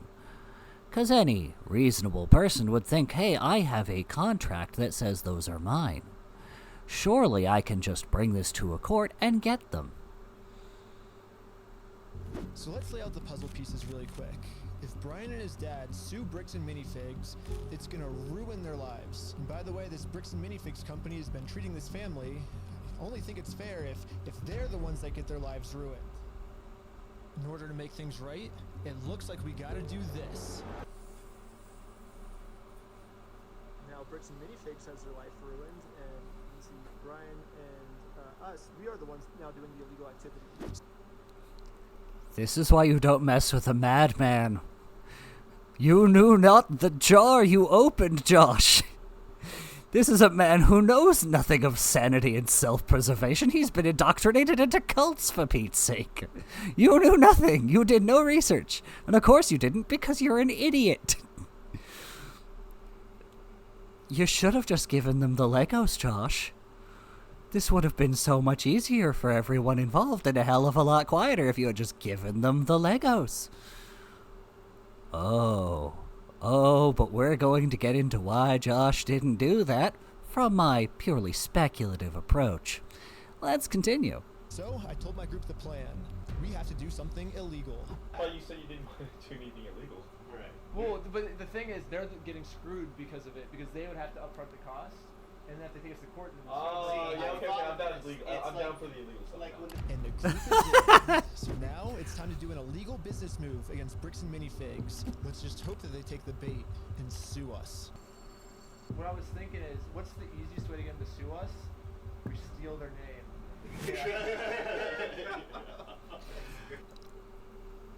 I don't want to spoil it, but I love what they did here, because I'm going to explain why it is the perfect insult to a narcissist. Oh, man. Because it's not what you think, and it's everything you think, and it's glorious. Perfect. First, I went to Google Maps and took a screenshot of the sign outside their store. I got rid of their tagline because it's boring, and I changed it to "We steal from old people." And now the tagline's actually accurate. Also added a cute little company logo. And this is my plan of how I'm gonna make it into court with Bricks and Minifigs for free. Once we're in court, we can finally hold Bricks and Minifigs accountable for stealing the world's largest Star Wars Lego collection. And of course, they're also gonna try and get me in trouble, but this is where I'm gonna make my grand reveal. You see, this entire time, my company name was actually called We Steal From Old People. Yeah, the words Bricks and Minifigs, that's just the company tagline. In America, there's no specific law that says whether the tagline has to be above or beneath the company name, so I'm just allowed to do this. So people are just assuming that... And guess what? Using part of your logo to make my new logo? That's a civil case. The name is Bricks and Minifigs, but that's really just the tagline of our company, and our company name is actually We Steal From Old People. Yeah. I am about to explain why this is the ultimate evil to pay upon a narcissist. Because technically what you're doing isn't illegal, and they will recognize that immediately. But you're also doing everything they don't want you to do. You are calling them out overtly in a way they cannot ignore, even if they wanted to. Allow me to explain. By stealing a part of your logo, you're creating brand confusion. Can't leave brand confusion unchecked. Even if this is entirely legal, people are going to go, aren't you going to do something about that? Aren't you going to do something about the people that are... And what's the tagline? Oh, wait, no, sorry, the company name? The name of the company that they have to hear whenever they go to court over this, whenever they call you about this? We steal from old people. That's not how they like to view it, but they understand that it is an entirely correct moral assessment of what they effectively did. So, if they want to confront you about what you're doing, they have to remember what they did. They can't even look at your company logo without being reminded of the thing they want to forget so they can say it never happened. You aren't just confronting them with shame. You are putting the shame they should be feeling on such broad and open display that they have no excuse for why they aren't addressing it. They can't pretend it's not happening. They can't ignore you. They can't do nothing. Because it isn't going away now. Because people are going to, even if you continue doing this off-site, whenever their name comes up, what they did, it's going to come up along with it in the search algorithm. You are making people ask questions they've worked hard to bury. Because now, even if it's like, wow, these guys are stealing our logo, it's like, yeah, but why did they choose we steal from old people? Well, you see, there was this business deal that went wrong, and they're mad about it. Okay, what were the details of the business deal that involves old people? I don't know a thing about that. See what I mean? You chose a tagline that in order for them to dismiss you as crazy, they need to explain the technically legal and, to them, perfectly okay, but morally dubious and completely fucked up business deal they've just done. In order to confront you, in order to paint you as crazy to other people, they can no longer provide the narratives they've been feeding. They have to gamble entirely on the goodwill they've built up to this point. And so they have to remain silent. They can't actually act against you. Because if they do, they have to admit that it happened. This plan is brilliant because it can't work. They cannot take the bait. Because if they do, they're admitting that they did the thing you're trying to sue them over. So since they cannot take legal action to sue you, as that would force them to acknowledge what they did, they will have to use other methods to get rid of you. Methods that they've used for other things, and they have to hope, pray. They have to just absolutely gamble on the fact that this is enough. That this will be what stops you. Now, because I'm actually not stealing their name, it's going to be so easy for me to win this court case. And Brian's going to get his entire Star Wars Lego collection back. All while Bricks and Minifigs pays for all the legal fees. So, I registered We Steal From Old People as an official Oregon company. And now that my company's legally approved, I made a website, and you can visit us at www.westealfromoldpeople.com. You can help support us by buying some of our We Steal From Old People merch. Buy their shirt. Buy their shirt. Buy their shirt. Or give us a call. But as you can see, we have great reviews. And so now to promote this website, I'm going to put my company logo directly over top of the Bricks and Minifigs company logo. So I asked ChatGPT what the dimensions of this billboard is. Sick. I'm making my logo the exact same dimensions. Yes, dude! Oh my god! It looks exactly the same. This is where we started to realize we are taking this way further than just a bad business practice. I'm pretty sure putting... But you have to. Oh, well, no, not what they're about to say next, but you have to go further than any normal person would if you ever actually want to hold a narcissist accountable. Formal disclaimer, do not try this. You will see as I cover more of these videos why I do not recommend actually trying to hold a narcissist accountable.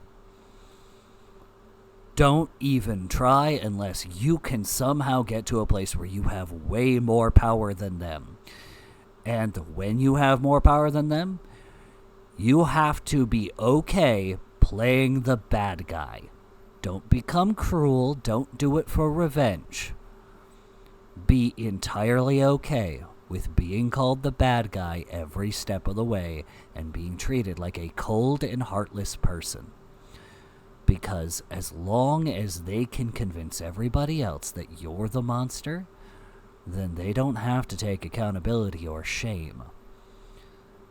But as long as you are immune to shame, they cannot stop you. Not without, doing something even more shameful than what you're chasing after them for, but we'll get into that. My logo over their logo is actually criminally illegal. One thing for us, though, if we go back to the beginning of the video, Bricks and Minifigs actually gave us a solution how any company pretty much can get away with this. Yeah, like they're all locally owned and operated. We can't do anything with it here. Their decisions are their decisions. So when they say go to corporate, how do we respond next time? I have no idea. You have to take it up with them. It's your thing with them. So basically, if you put all the blame on your lower franchises, you're safe. So I registered 5 franchises under my We Steal From Old People company. Who wants to be the owner of the first company? Ooh, I want to be an owner. Congratulations, you're a franchise owner! If you choose to put a bunch of banners on their store, I can't get in trouble for anything. Yeah, every one of my friends is now a legal franchise owner of We Steal From Old People.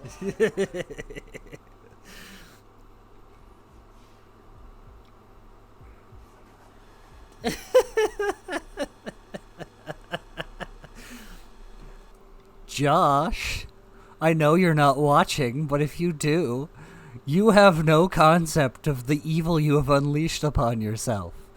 Because you're a narcissist and you weren't thinking. You were desperate, you were scared, because your sense of self was under attack. And so you did this. You brought this on yourself. You chose the escalation of confrontation with a madman. If you are a narcissist, if you do think Josh did nothing wrong and that all of this is unhinged, I'll remind you.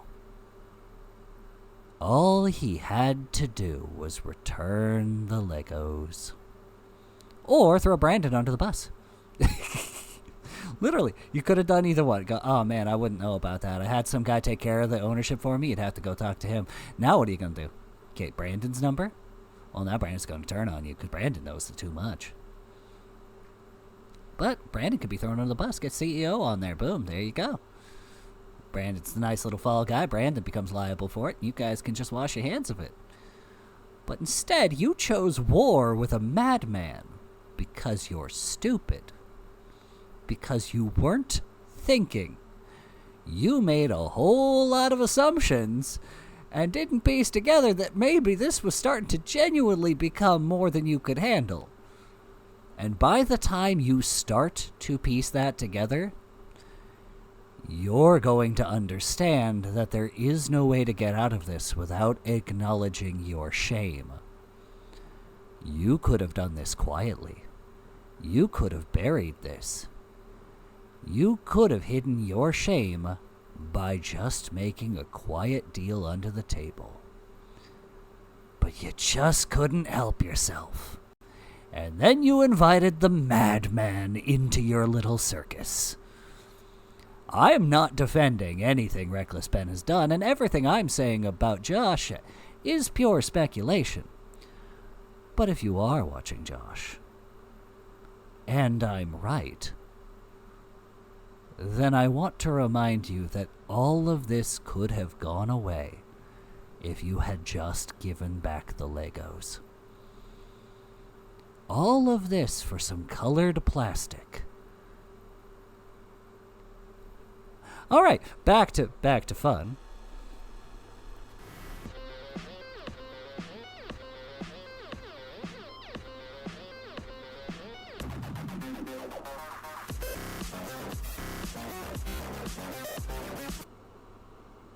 Each of my franchise owners is allowed to make their own decisions of how they want to run the company. And what they've decided is that they're getting 2 pumpkins, and they're going to use these pumpkins to support this tarp, and they're going to climb up the Bricks and Minifigs building, and they're going to hang our logo over top of their logo. And I basically just sit down here and, have my franchise owner do everything for me. And we did it. And the sign is way too small. What the heck, ChatGPT? Yeah, I miscalculated the size. So, It'll work for now. So we're still going on with the plan. 2, 1, let's go. We're setting up a Bricks and Minifigs We Steal From Old People company booth right outside of their entrance. If anyone wants to walk into the... And this right here, this warms my heart. Because this isn't just a middle finger to a narcissist. This is how you let them know that you are every inch the threat to their sense of self that you have let them know you are up to this point, Ben. Because you are putting their shame on public display, and it's already a recognized thing that you have the necessary evidence to prove what you're saying. 5 guesses what they're going to do next. In fact, if you're smart, you only need 1 to know how the narcissist is going to respond to what he's doing. I'll give you a hint. It is the only step this narcissist knows how to do to shut him the fuck up. Bricks and Minifig store, they have to get through me and my merch. And I have all of the court papers already filled out if they want to sue me. Hopefully they take the bait. What up? You want to buy some merch? Yeah. What's this? Yeah, we also got some we steal from people barf bags because honestly what they're doing in this store is so gross, it's probably going to make all of the customers throw up. You have an XL?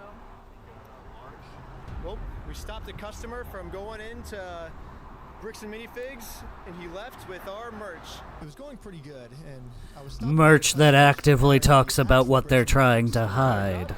Okay. Yeah, I might just be out here all day. This is going very well. It was almost going too well. It's basically the end of the day now. They haven't really seen me because these windows are tinted, I guess. In order to get the store's attention, my friend Jay is going to walk into the store just pretending to be a normal customer and ask what's going on. Is this the main store or is it the one that's out front? Oh, it's the employee that they... Oh, no. The counters, there's 2. There's one here and then one outside. There's a guy selling stuff out here. I don't know what he's selling. Wait, what? See how she's laughing? Hello, you want to buy a shirt? What? If you want to buy one, give you 50% off if you want. Why not? I think that's the manager. Yep, there she is. She's calling the cops right now. The police are here. This is a problem. The police told me yesterday that if I ever come back to this store in my lifetime, I'm getting arrested. If you come back, you will be arrested. Okay? You understand that? And as you can see, they still haven't sued me. I can't just give up on the plan before being sued. So, I did a switcheroo with this guy. He's wearing my... This right here is another thing I mean when I say don't mess with a madman. He knew. He knew you were gonna call the cops long before you actually did. This man was in the wings waiting for this exact moment. And now there's egg on your face because now you've insisted this is the same man they trespassed last time. And guess what? It's not. So now they can't trespass him because he's got a different ID. Doesn't matter what we're about to hear next. You look dumb. You have had egg on your face for trying to shut up and arrest a man who won't stop exposing what you've done. Exact same clothes and... Unfortunately, though, I will admit, this was probably their first tip-off that this man has an entire network of people he's working with. And then the narcissist's mind goes spiraling into conspiracy territory. Ha ha! His legal name is also Ben. And once the police find out that they caught the wrong Ben, I'm gonna be super far away. Oh, it was so cold. Okay, I couldn't get that far away. The water was freezing, but I think I got far away enough at least. But anyways, back to the store. The police instantly tried removing our booth because us stealing their name is very illegal. But if we want to get away with this crime, all we have to do is copy Bricks and Minifigs. We have to put all of the blame on an anonymous corporate person, and then when they ask who corporate is, we just don't tell them. Oh, hell, this is corporate. We steal from old people. How's it going? Well, the corporation's called We Steal from Old People. Our tagline is Bricks and Minifigs. We're a legitimate business, though. Yeah. What? This is corporate. Corporate, we steal from old people. No, I know who you are. I mean, who are you as a person? Oh, I'm just the owner that runs it. Who am I talking here? This is the owner of We Steal From Old People. It kind of seems like a civil matter, doesn't it? Like, we have the plaintiff's claim if they want to... And now, Bricks Bricks and Minifigs finally gets a taste of their own medicine. They're now in a situation the police can't help them with. The only way this will ever end is if they sue us. So, Yep. going back to the Bricks and Minifigs corporate offices. It is actually a civil matter. Now, to be fair, he was physically there at one point, but he did leave before he was trespassed, which is, people go, well, he wasn't supposed to be there in the first place, and therefore he was trespassed. Trespassing is one of those things where, generally speaking, how do I explain this? If you leave the premise before the police get there, technically you're no longer committing the crime. They can't chase you down because you did leave when you were reminded that you weren't supposed to be there, which Ben did. However, them stealing your brand labeling and smearing your company name with truth, well, shit. Believe it or not, that's actually a civil matter. To see if the CEO of this company would sue me. Going about things the way that you continue to do this is not the right way. Going about this the way that you're doing it is not the right way. This is the other reason why I think this man might also be a narcissist.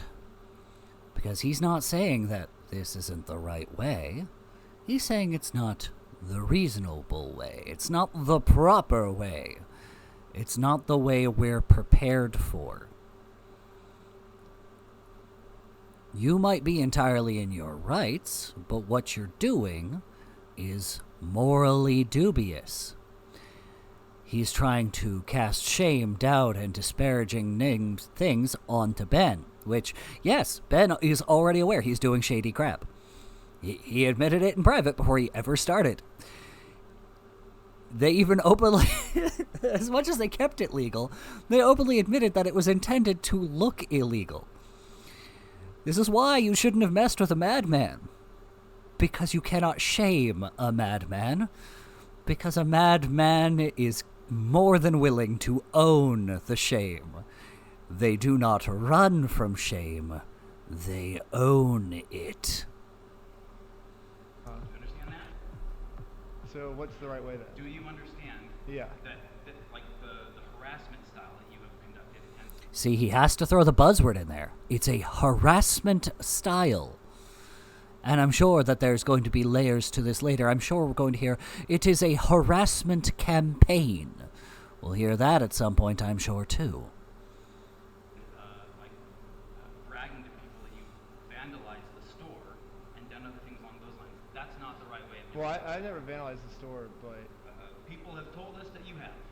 I mean, whatever my franchises do underneath me, I guess that's I can't really control them. I'm just corporate, I guess. Are you a registered franchise? Do you see this? He thinks a normal person who's doing this wouldn't have done this. A normal person who has a franchise would never do this to him. And therefore, this man must just be a lunatic. Therefore, if he's a lunatic, he can't have gone through the proper channels. He's just saying these words that this corporate man has said himself as a way to taunt him, to mock him. He doesn't understand that a madman would not say these things if he wasn't what he was doing, because no madman would go out of his way to make a registered franchise, multiple of them, and a whole corporation just to expose this man for stealing Star Wars Legos. This is not a sensible and normal solution to the problem. None of you knew what you were getting into, and if anything else, when you saw that this was the case, you should have realized you were dealing with a madman and folded.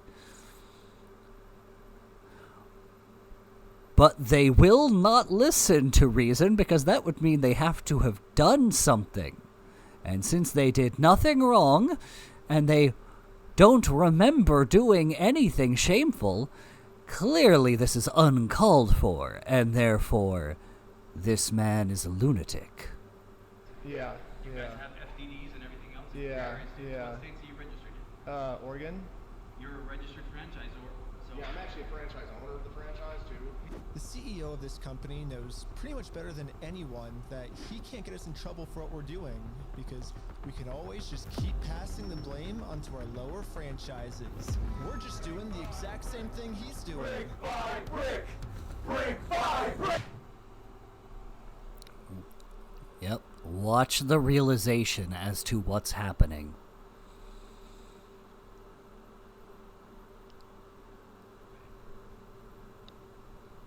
But yeah, it's like a legal organization. We have like legal franchises and everything. It's 100% by the books, and yeah.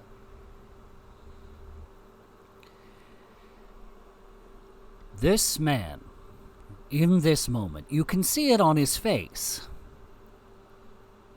He knows what he did. He knows what's going on. He knows that the Mancells are owed their Legos or reimbursement. And he knows that Ben isn't going away anytime soon. This is a man who can no longer escape what he's done because he's seen that Ben knows what he's doing. You are about to see a narcissist attempt to engineer a new solution on the fly. Or you're about to see a narcissist be honest. Again, I want to state that what I'm saying here is speculation based on my own personal experiences dealing with them for 30 years of my life. But this right here, he's not defeated. He is shutting down, though. He does not have a good response. Shame has not made you go away, and it hasn't shut you up the way it was supposed to. Threats up front did nothing to shut you up or make you go away. So he has tried intimidation up front. That did not work. He has tried repeated denials when confronted. That did not work.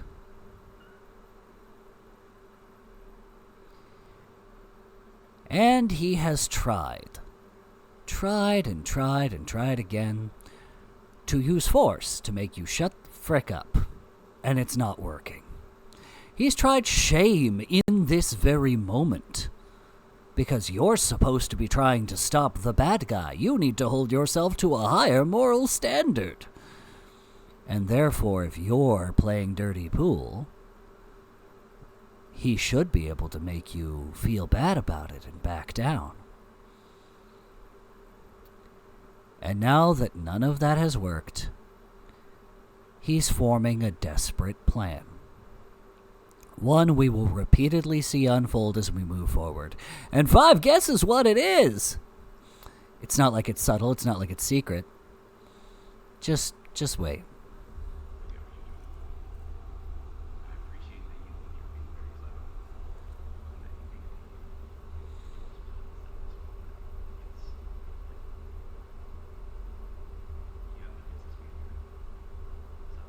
Well, we do have business. We have, like, you guys have a bunch of our Legos.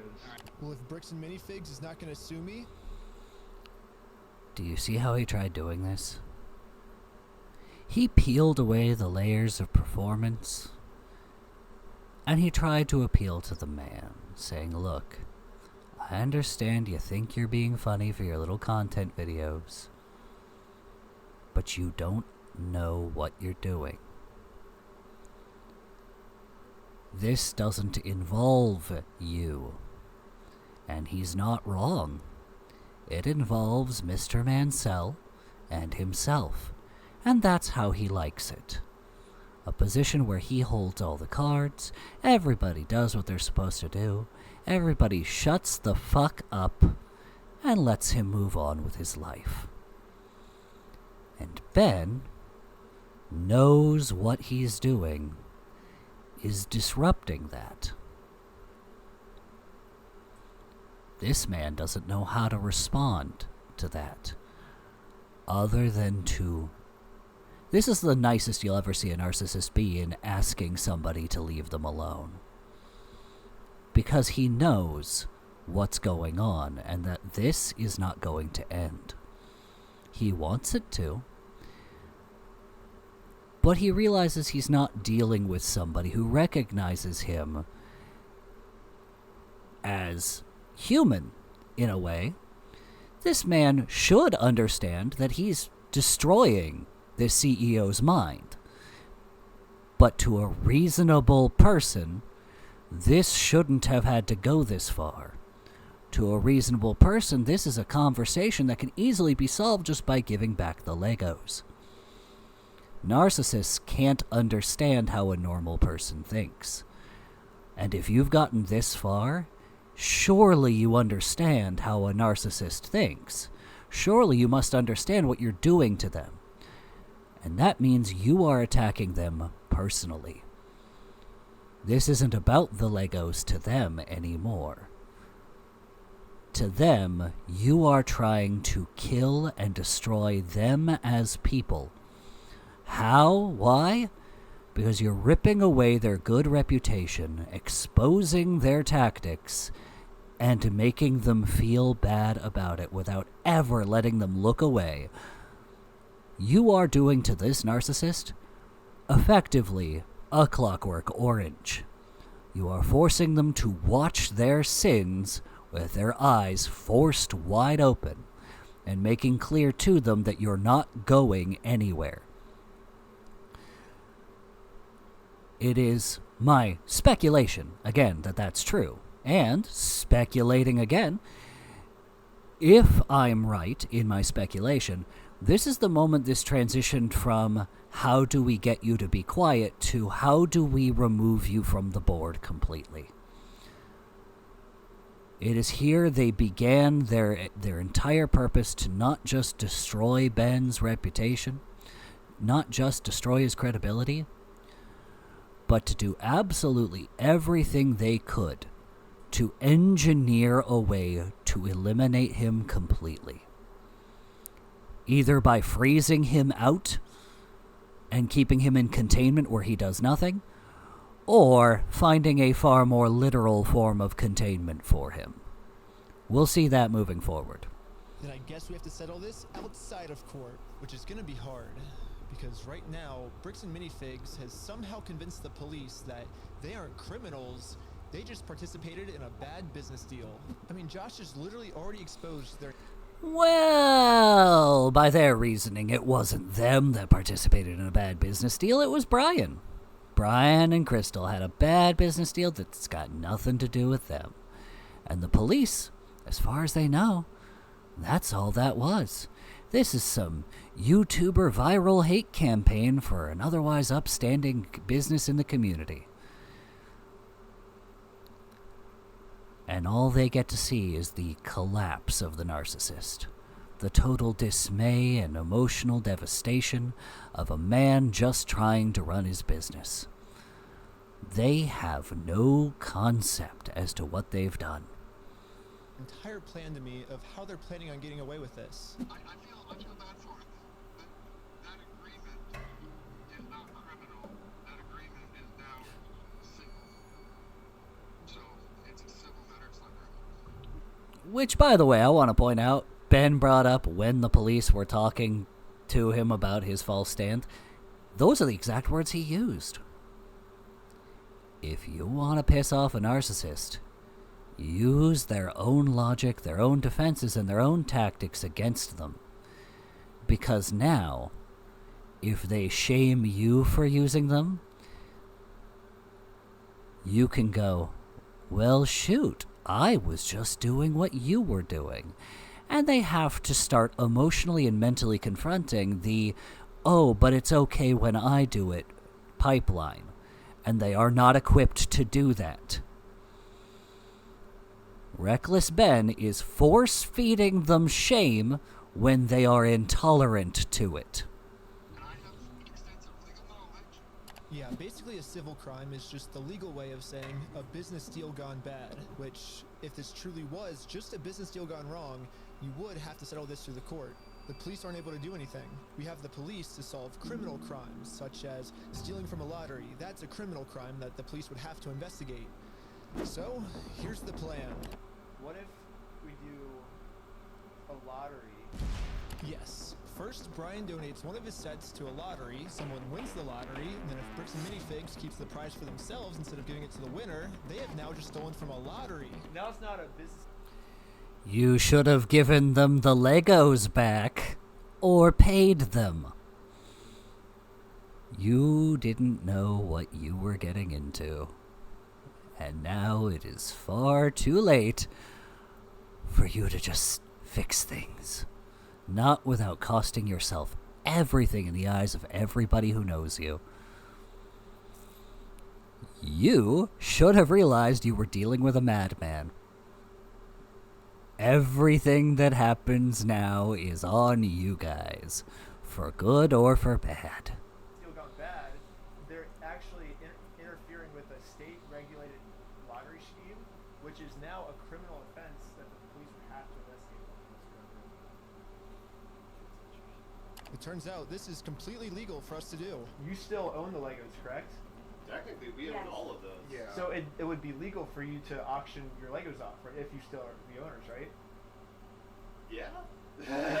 To make sure everything was legally legit, I registered for a gambling license, which, yeah, it actually takes a long time to get one of these, which sucks.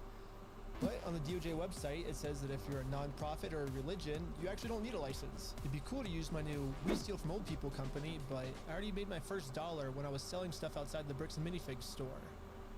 And then I used that money to buy food from a robot. But luckily for me, I'm already the leader of a religion called Scientology Sucks. Officially approved in California, which is another problem. I guess technically I need it registered in Oregon for this to work, so registered for an Oregon PO box, which costs $35. I used it for this new Oregon Scientology nonprofit. I mean, corporation. You Okay, I'm pretty sure I lost everyone, but all you need to know is that I put a lot of work into making sure that this is a legal, legit raffle. I want to make this 100% clear. When a madman has made up his mind to accomplish a mission, a madman has enough experience doing insane things to get the job done, and being prepared for every permutation, especially somebody who's dealt with frickin' cults, man. Jesus Christ. You have to make yourself basically legally bulletproof when dealing with cults. But, like, this is not a thing a normal person knows how to do. This is not a thing a normal person has to know how to do. Narcissists don't know how to deal with madmen. Bricks and Minifigs decided to steal from this raffle. They have now committed a criminal crime, which the police are required to investigate.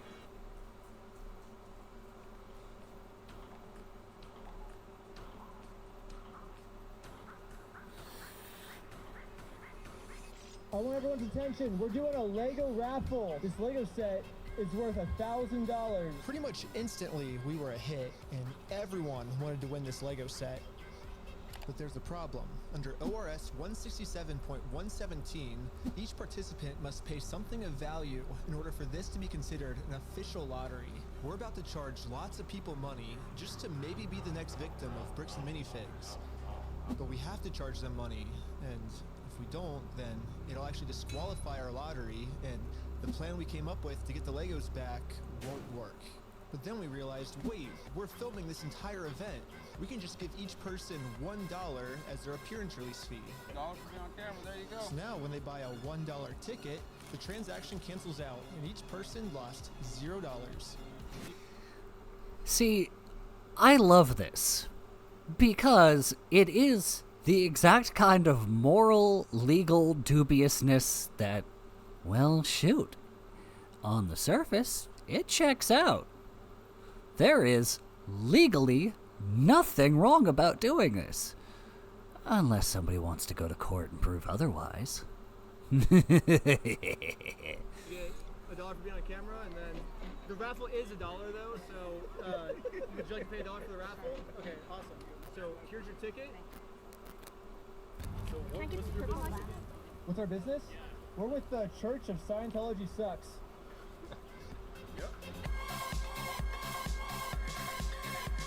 Finally, it was time to pick our winner. We are about to... What I like a lot about this, too, is because it was only registered to California, these people didn't do any research on this man whatsoever. They have no idea that this is a legit church. It sounds like a fake church. It sounds like a fake lottery. All of this sounds insane.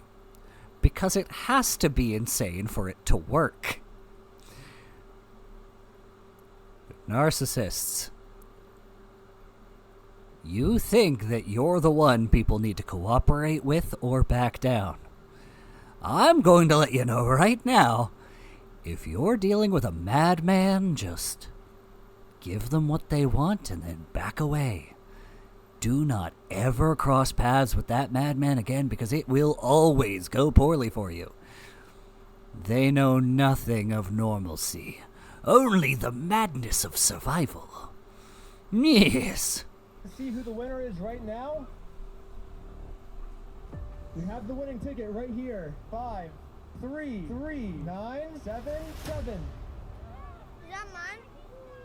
You won! Yeah, are you the winner? Well, this family legally won this prize, so now if Bricks and Minifigs doesn't give it to them, they're committing a criminal crime, which could land them in jail. The Lego set is at a place called Bricks and Minifigs. It's like right down the street, and we can pick it up. We drove to the store as fast as we could. We met up with the family and went inside to help them claim their prize. I'm here to give these people their prize of a stormtrooper speeder set. Well, actually, These people. you won. I'm conducting this raffle. And I want to point out again, this lovely, lovely woman did not deserve to be caught in the middle of all of this. Josh and corporate started this war. She's just trying to run her business.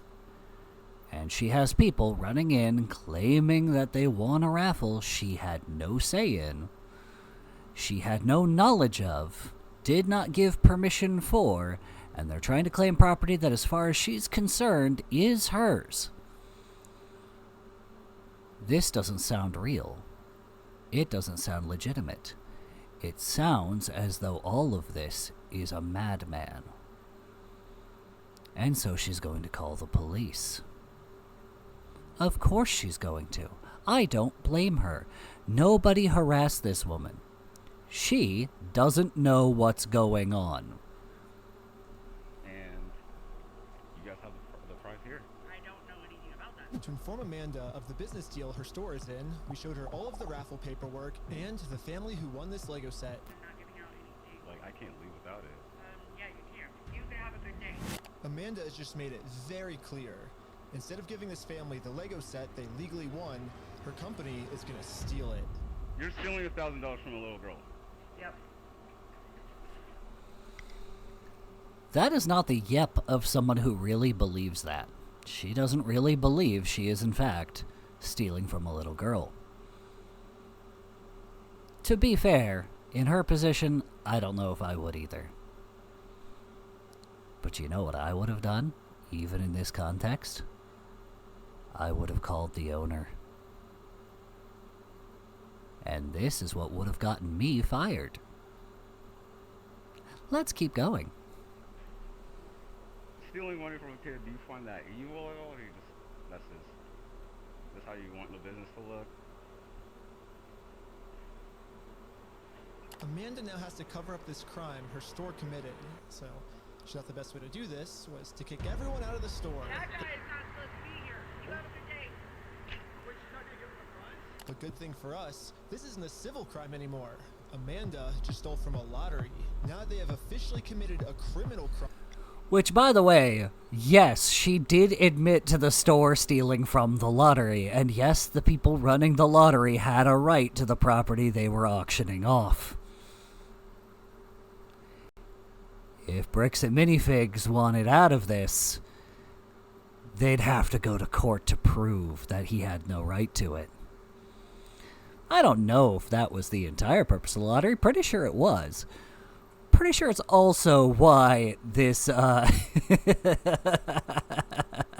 why, I'm gonna stop. No, I think my point's been made. I'm gonna stop here.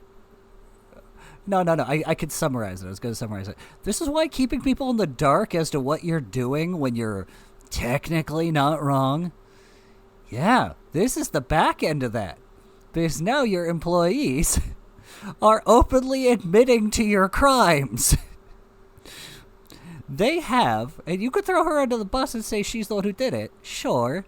You could say she's the one who stole from the lottery, we didn't know about this, etc., if they really... But now you're admitting that it was his property, which can then be used in a court of law to really speed the process along. So you can't actually resolve this. You can't go in and prove that his lottery was fake. You can't go in and prove that it wasn't the property, because now, again, they're being force-fed shame because they know that they have a legal right to that property.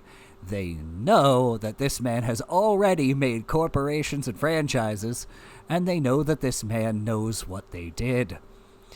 They can't let this man have a day in court because he will open his mouth and say crap. Keep in mind, this was the first video. They didn't know he was recording or that he would release it.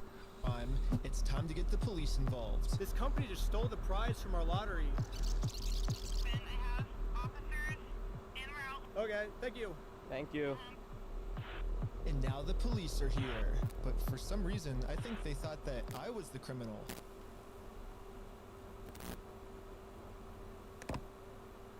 Is this typically how you treat victims if they get their prize stolen, or? Do you have ID or anything on you? No. What's your date of birth? 12/30/1995. Did we commit a crime? I'm trying to figure that out right now. The police were very confused on who the actual criminals in this situation were. So, we explained everything to them. I'm supposed to be getting this prize from here. Okay. And they're not going to give it to me? But the police don't just have to take our word for it. I'm carrying all of the legal raffle paperwork, plus the Oregon law book that specifically states this is a criminal crime the police are required to investigate. Oh, we have all the paperwork here. Stealing from a DOJ-approved raffling scheme is a criminal offense which the police have to investigate. Now that the police have That's seen the true. law, they actually agree that a crime has been committed. They're now finally going to do a police investigation on this Lego theft. The investigator started. There's going to be a small problem with that. See, you've already been trespassed off the property. You've already been labeled as a serial harasser. And they're not going to take you seriously. You already have a record as being a problem for this store. This is not going to be taken seriously, even if they are under legal obligation to investigate. And what are you going to do? Sue the police department for not pressing charges? What prosecutor would press charges in a situation like this? But what you're doing is still going to make forward progress. Because now the narcissists are going to have to do something about this. You've involved the community now. You held a raffle. You made a family put a negative review on their store because they won a raffle and you wouldn't give them their stuff. By taking some notes. They're selling stuff because they're thieves and stole stuff. The raffle? Yes. Okay. And we need to investigate some sort of raffle thievery. Well, he started taking notes until another police officer came and whispered in his ear. I don't know what he said to him, but whatever it was, it made them all completely change their attitudes. You're trespassing the property for life, okay? You come back, you're gonna go in handcuffs and go to jail. But they trespassed you? But we're just trying to claim our prize. I'm not dealing with you today. You guys have no right or have no connection to the story. Well, yeah, we do. They stole a bunch of, like, they have our prize, so there's a connection.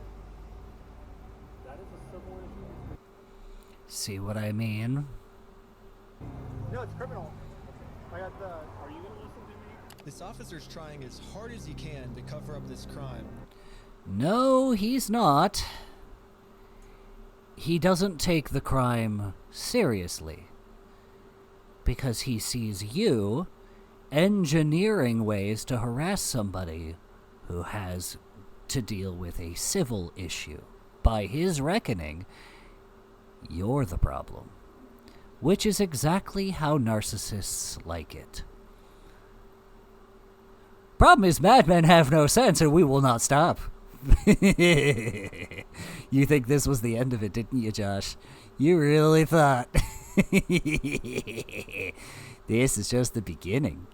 Oh, it's always just the beginning. But then again, we aren't at that part of the video yet. But I wasn't gonna let him. But eventually, he said, if I don't let him cover up this crime, I'm getting arrested. We really want to dive down this really deep. We're trying to get some outs. Okay, we're trying to work with you guys to give you some outs. We can start looking at you guys falsified a raffle. Whatever that raffle looks like. Well, here's the thing: it's not a falsified raffle. We have all the legal paperwork right here. You don't have authority to give out a prize. We're just going to get to the point that we're not going to have these conversations. Except they do have the rights to give out the prize, and he has the paperwork for him there as well. Yeah.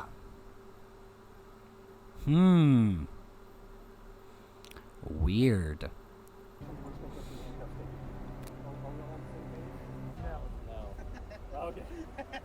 Yeah, I'm not gonna let the police just cover up this crime. I'm gonna get this Lego set to the rightful winner. First off, we do have the authority to do this raffle, so we are legally done for the night. No, it's actually required by you guys to investigate this. It's not civil, it's criminal. Just so we're talking in circles, right? Yep.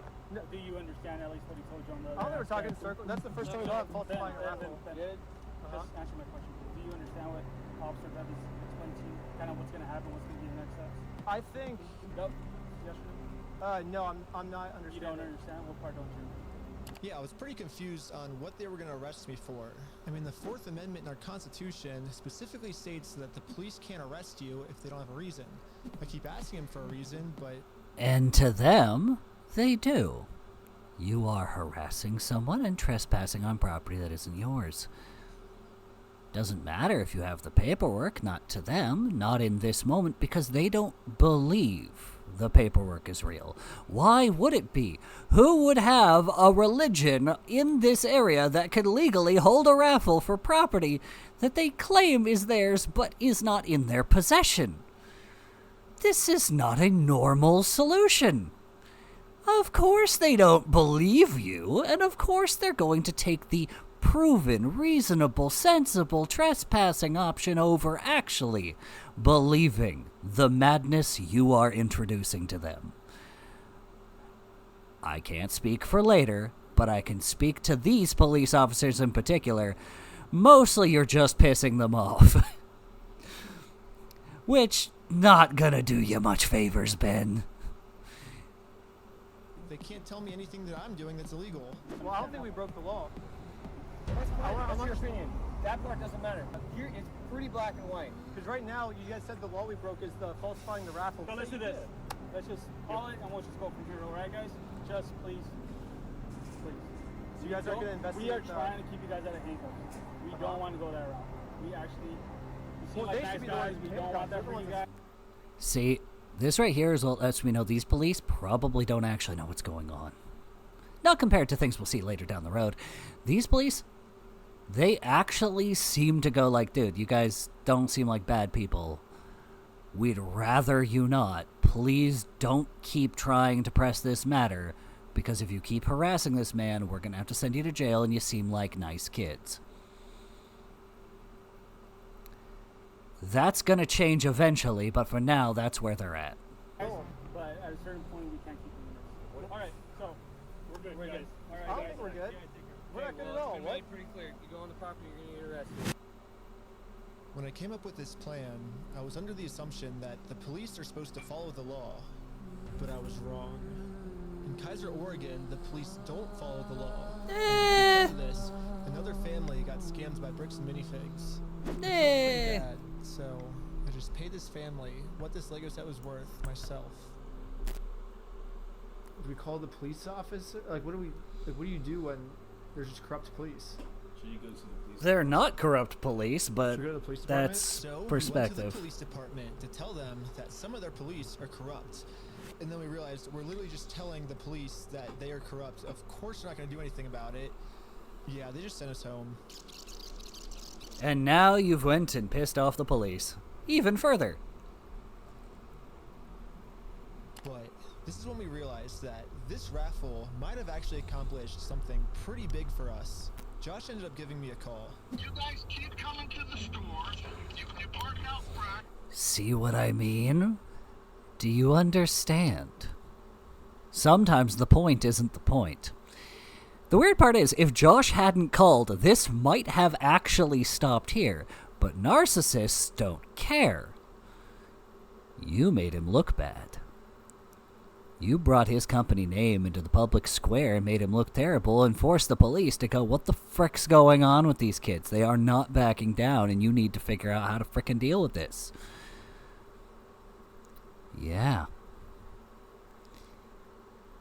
They rattled his cage. They let him know he wasn't going to stop talking about what Josh had done. And the more Ben refuses to stop talking about it, the worse Josh is going to have to go to try and make it stop. You do fake raffles. You're threatening my business, you moron. Josh seems pretty scared, and he should be. Eventually... No, he's not scared. He's threatened and pissed. Josh is baring his fangs. He's tired of this. You should have already left. You had so many opportunities to respect the boundaries placed by the narcissist and realized you weren't going to win this without blood. And most people don't want to bleed for some random stranger. Why does it matter to you? Remember what the CEO said? This isn't your business. So why are you here?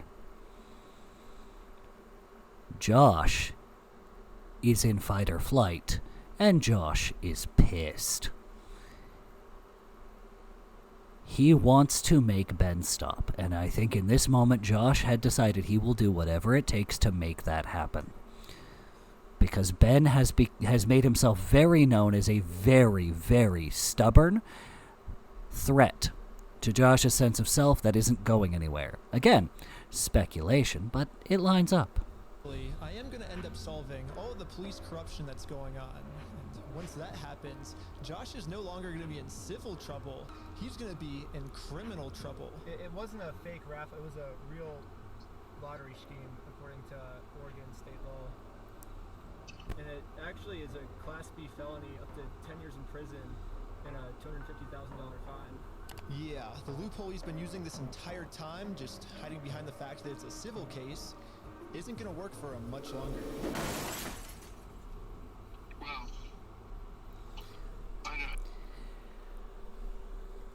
I want you to listen to what Josh says next. I want you to realize and recognize this is the same tone the CEO took when he realized how Ben operates. and let's not argue that. I don't want to. It's just better to just say, hey, you're not a thief. You know what I mean?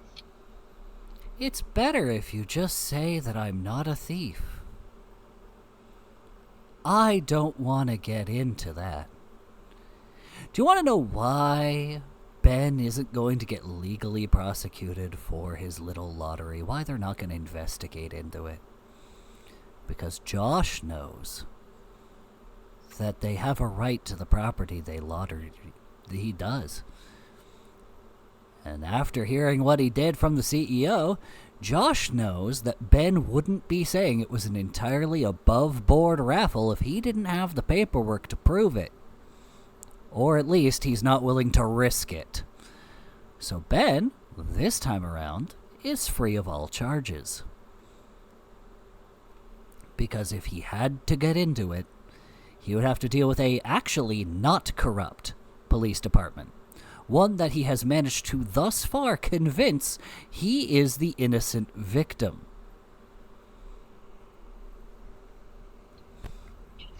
Definitions of whether it's stolen or not, I don't think, Joey. No, anyways, it's not stolen. Why do we care about that? Well, who cares whether it was theft or not? I want you to think about that. Who cares if it was stolen or not? We're not going to get into whether it was theft or not.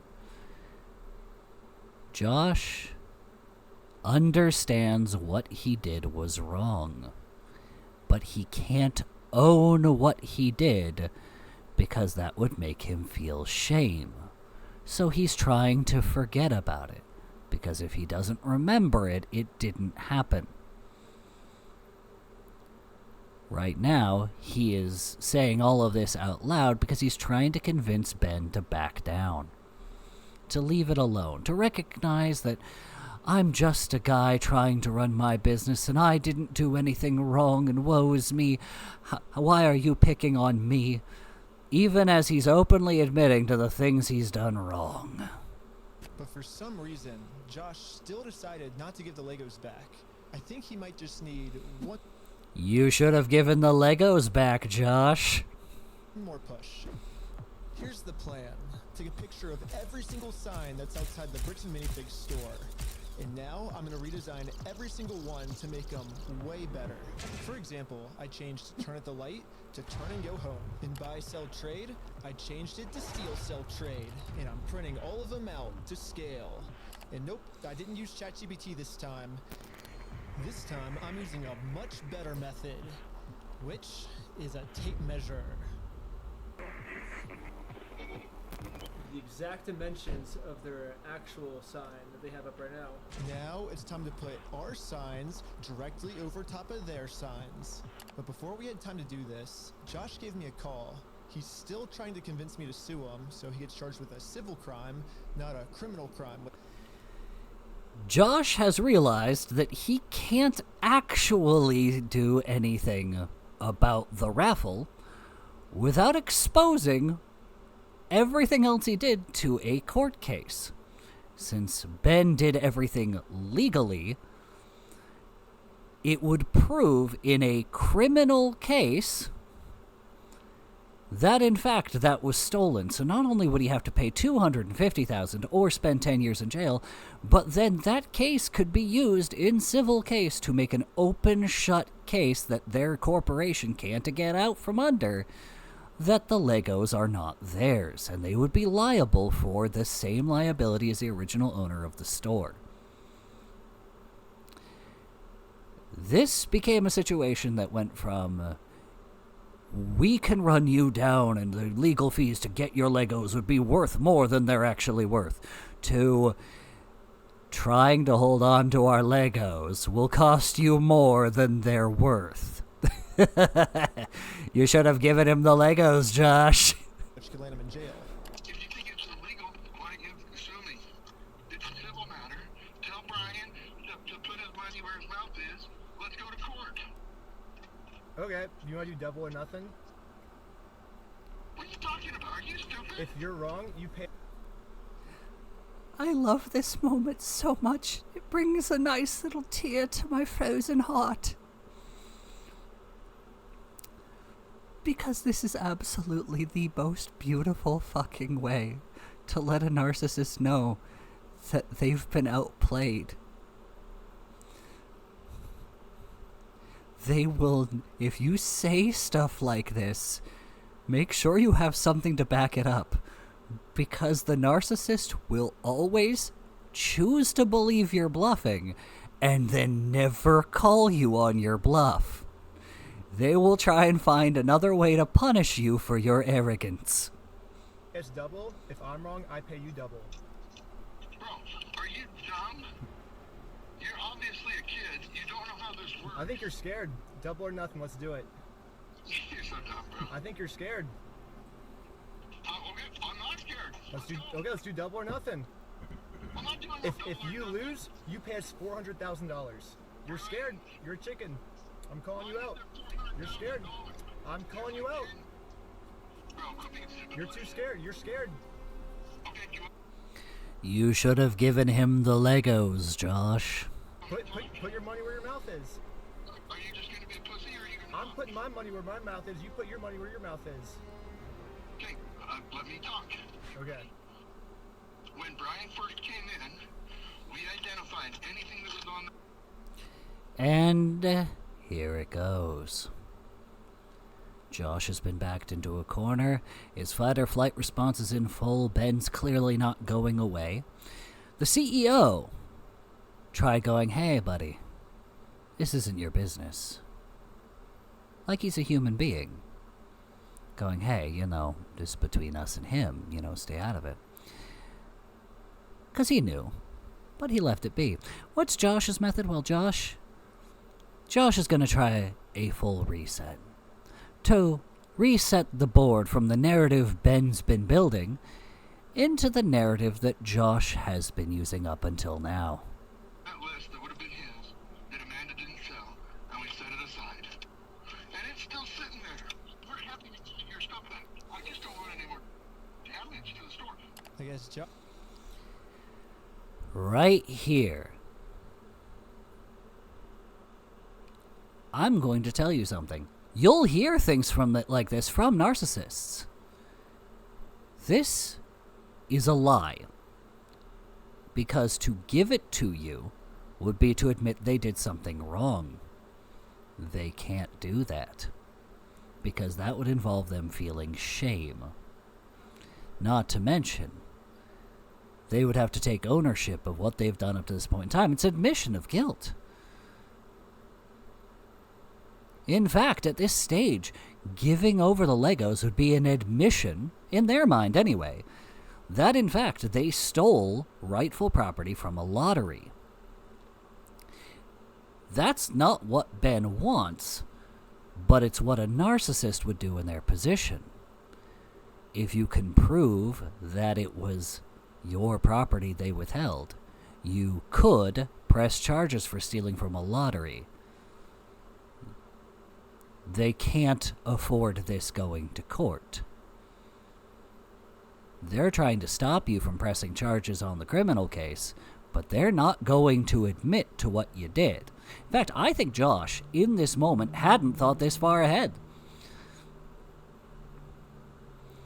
I think it's only once he goes to corporate, the guy who shut the frick down when we were talking to him last, that he realizes that this is the narcissist option.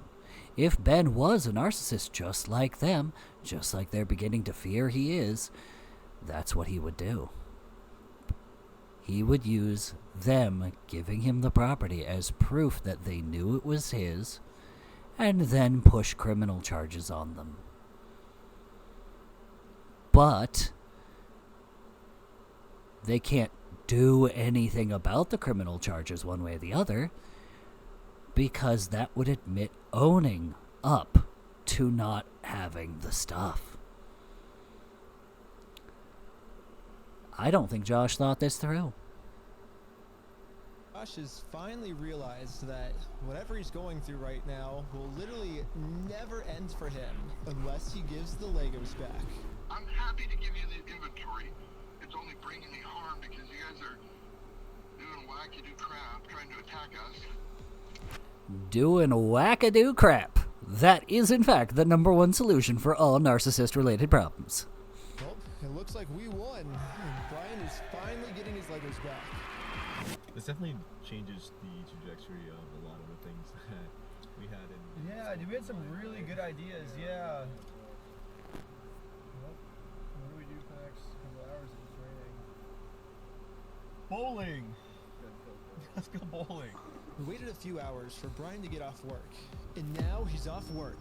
Hey, Brian's off work. So, we showed him our entire conversation with Josh. So what can we do now to work with you guys to get the sets back? Okay, this is what I need done. I need a written apology from Brian. I need all the negative comments taken off. I need positive reviews on there to make up for the damage. Right here. Josh, if you had just given the Legos back, it would have stopped dead. But as soon as you thought you had any kind of wiggle room, you started making demands. I think you misunderstand. Correction. Narcissists will do this. Narcissists, once they think they've placated you enough, once they feel they've gotten enough control over you to get you to do what they want, they'll start setting conditions. They'll start acting like you're the problem and that you need to make amends before they can give you what they need to give you to make amends for their choices. Why does a narcissist do this? Well, what have I said repeatedly? They're allergic to shame. Them just giving you what you want and caving, well, that would mean they did something wrong. They can't have done something wrong because that would mean they need to be ashamed of themselves. They can't admit that they're the problem because there'd be no end to it then. What are the other things they would do? It would be total identity collapse. It's complete chaos for them.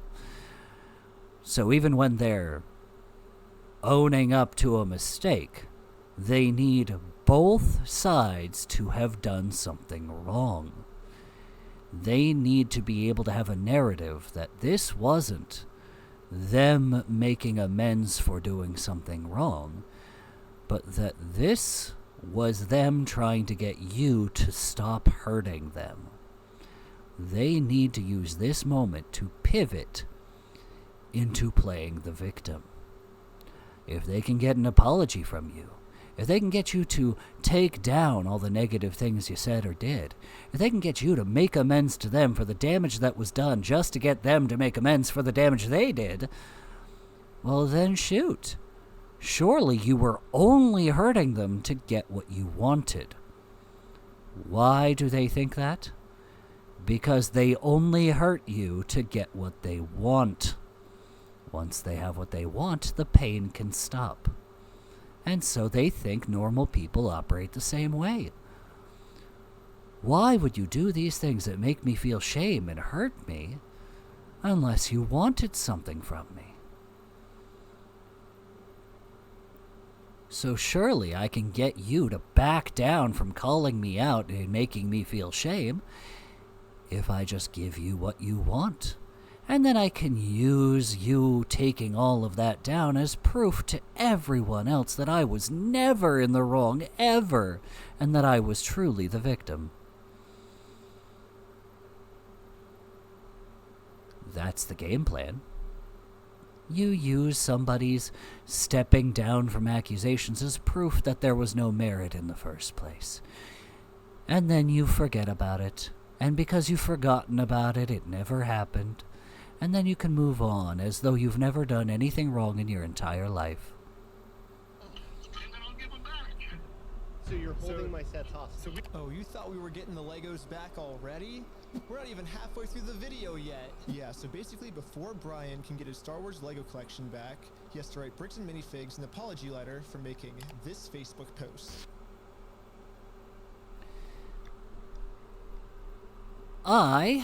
I'm going to end this video here for a brief restroom break.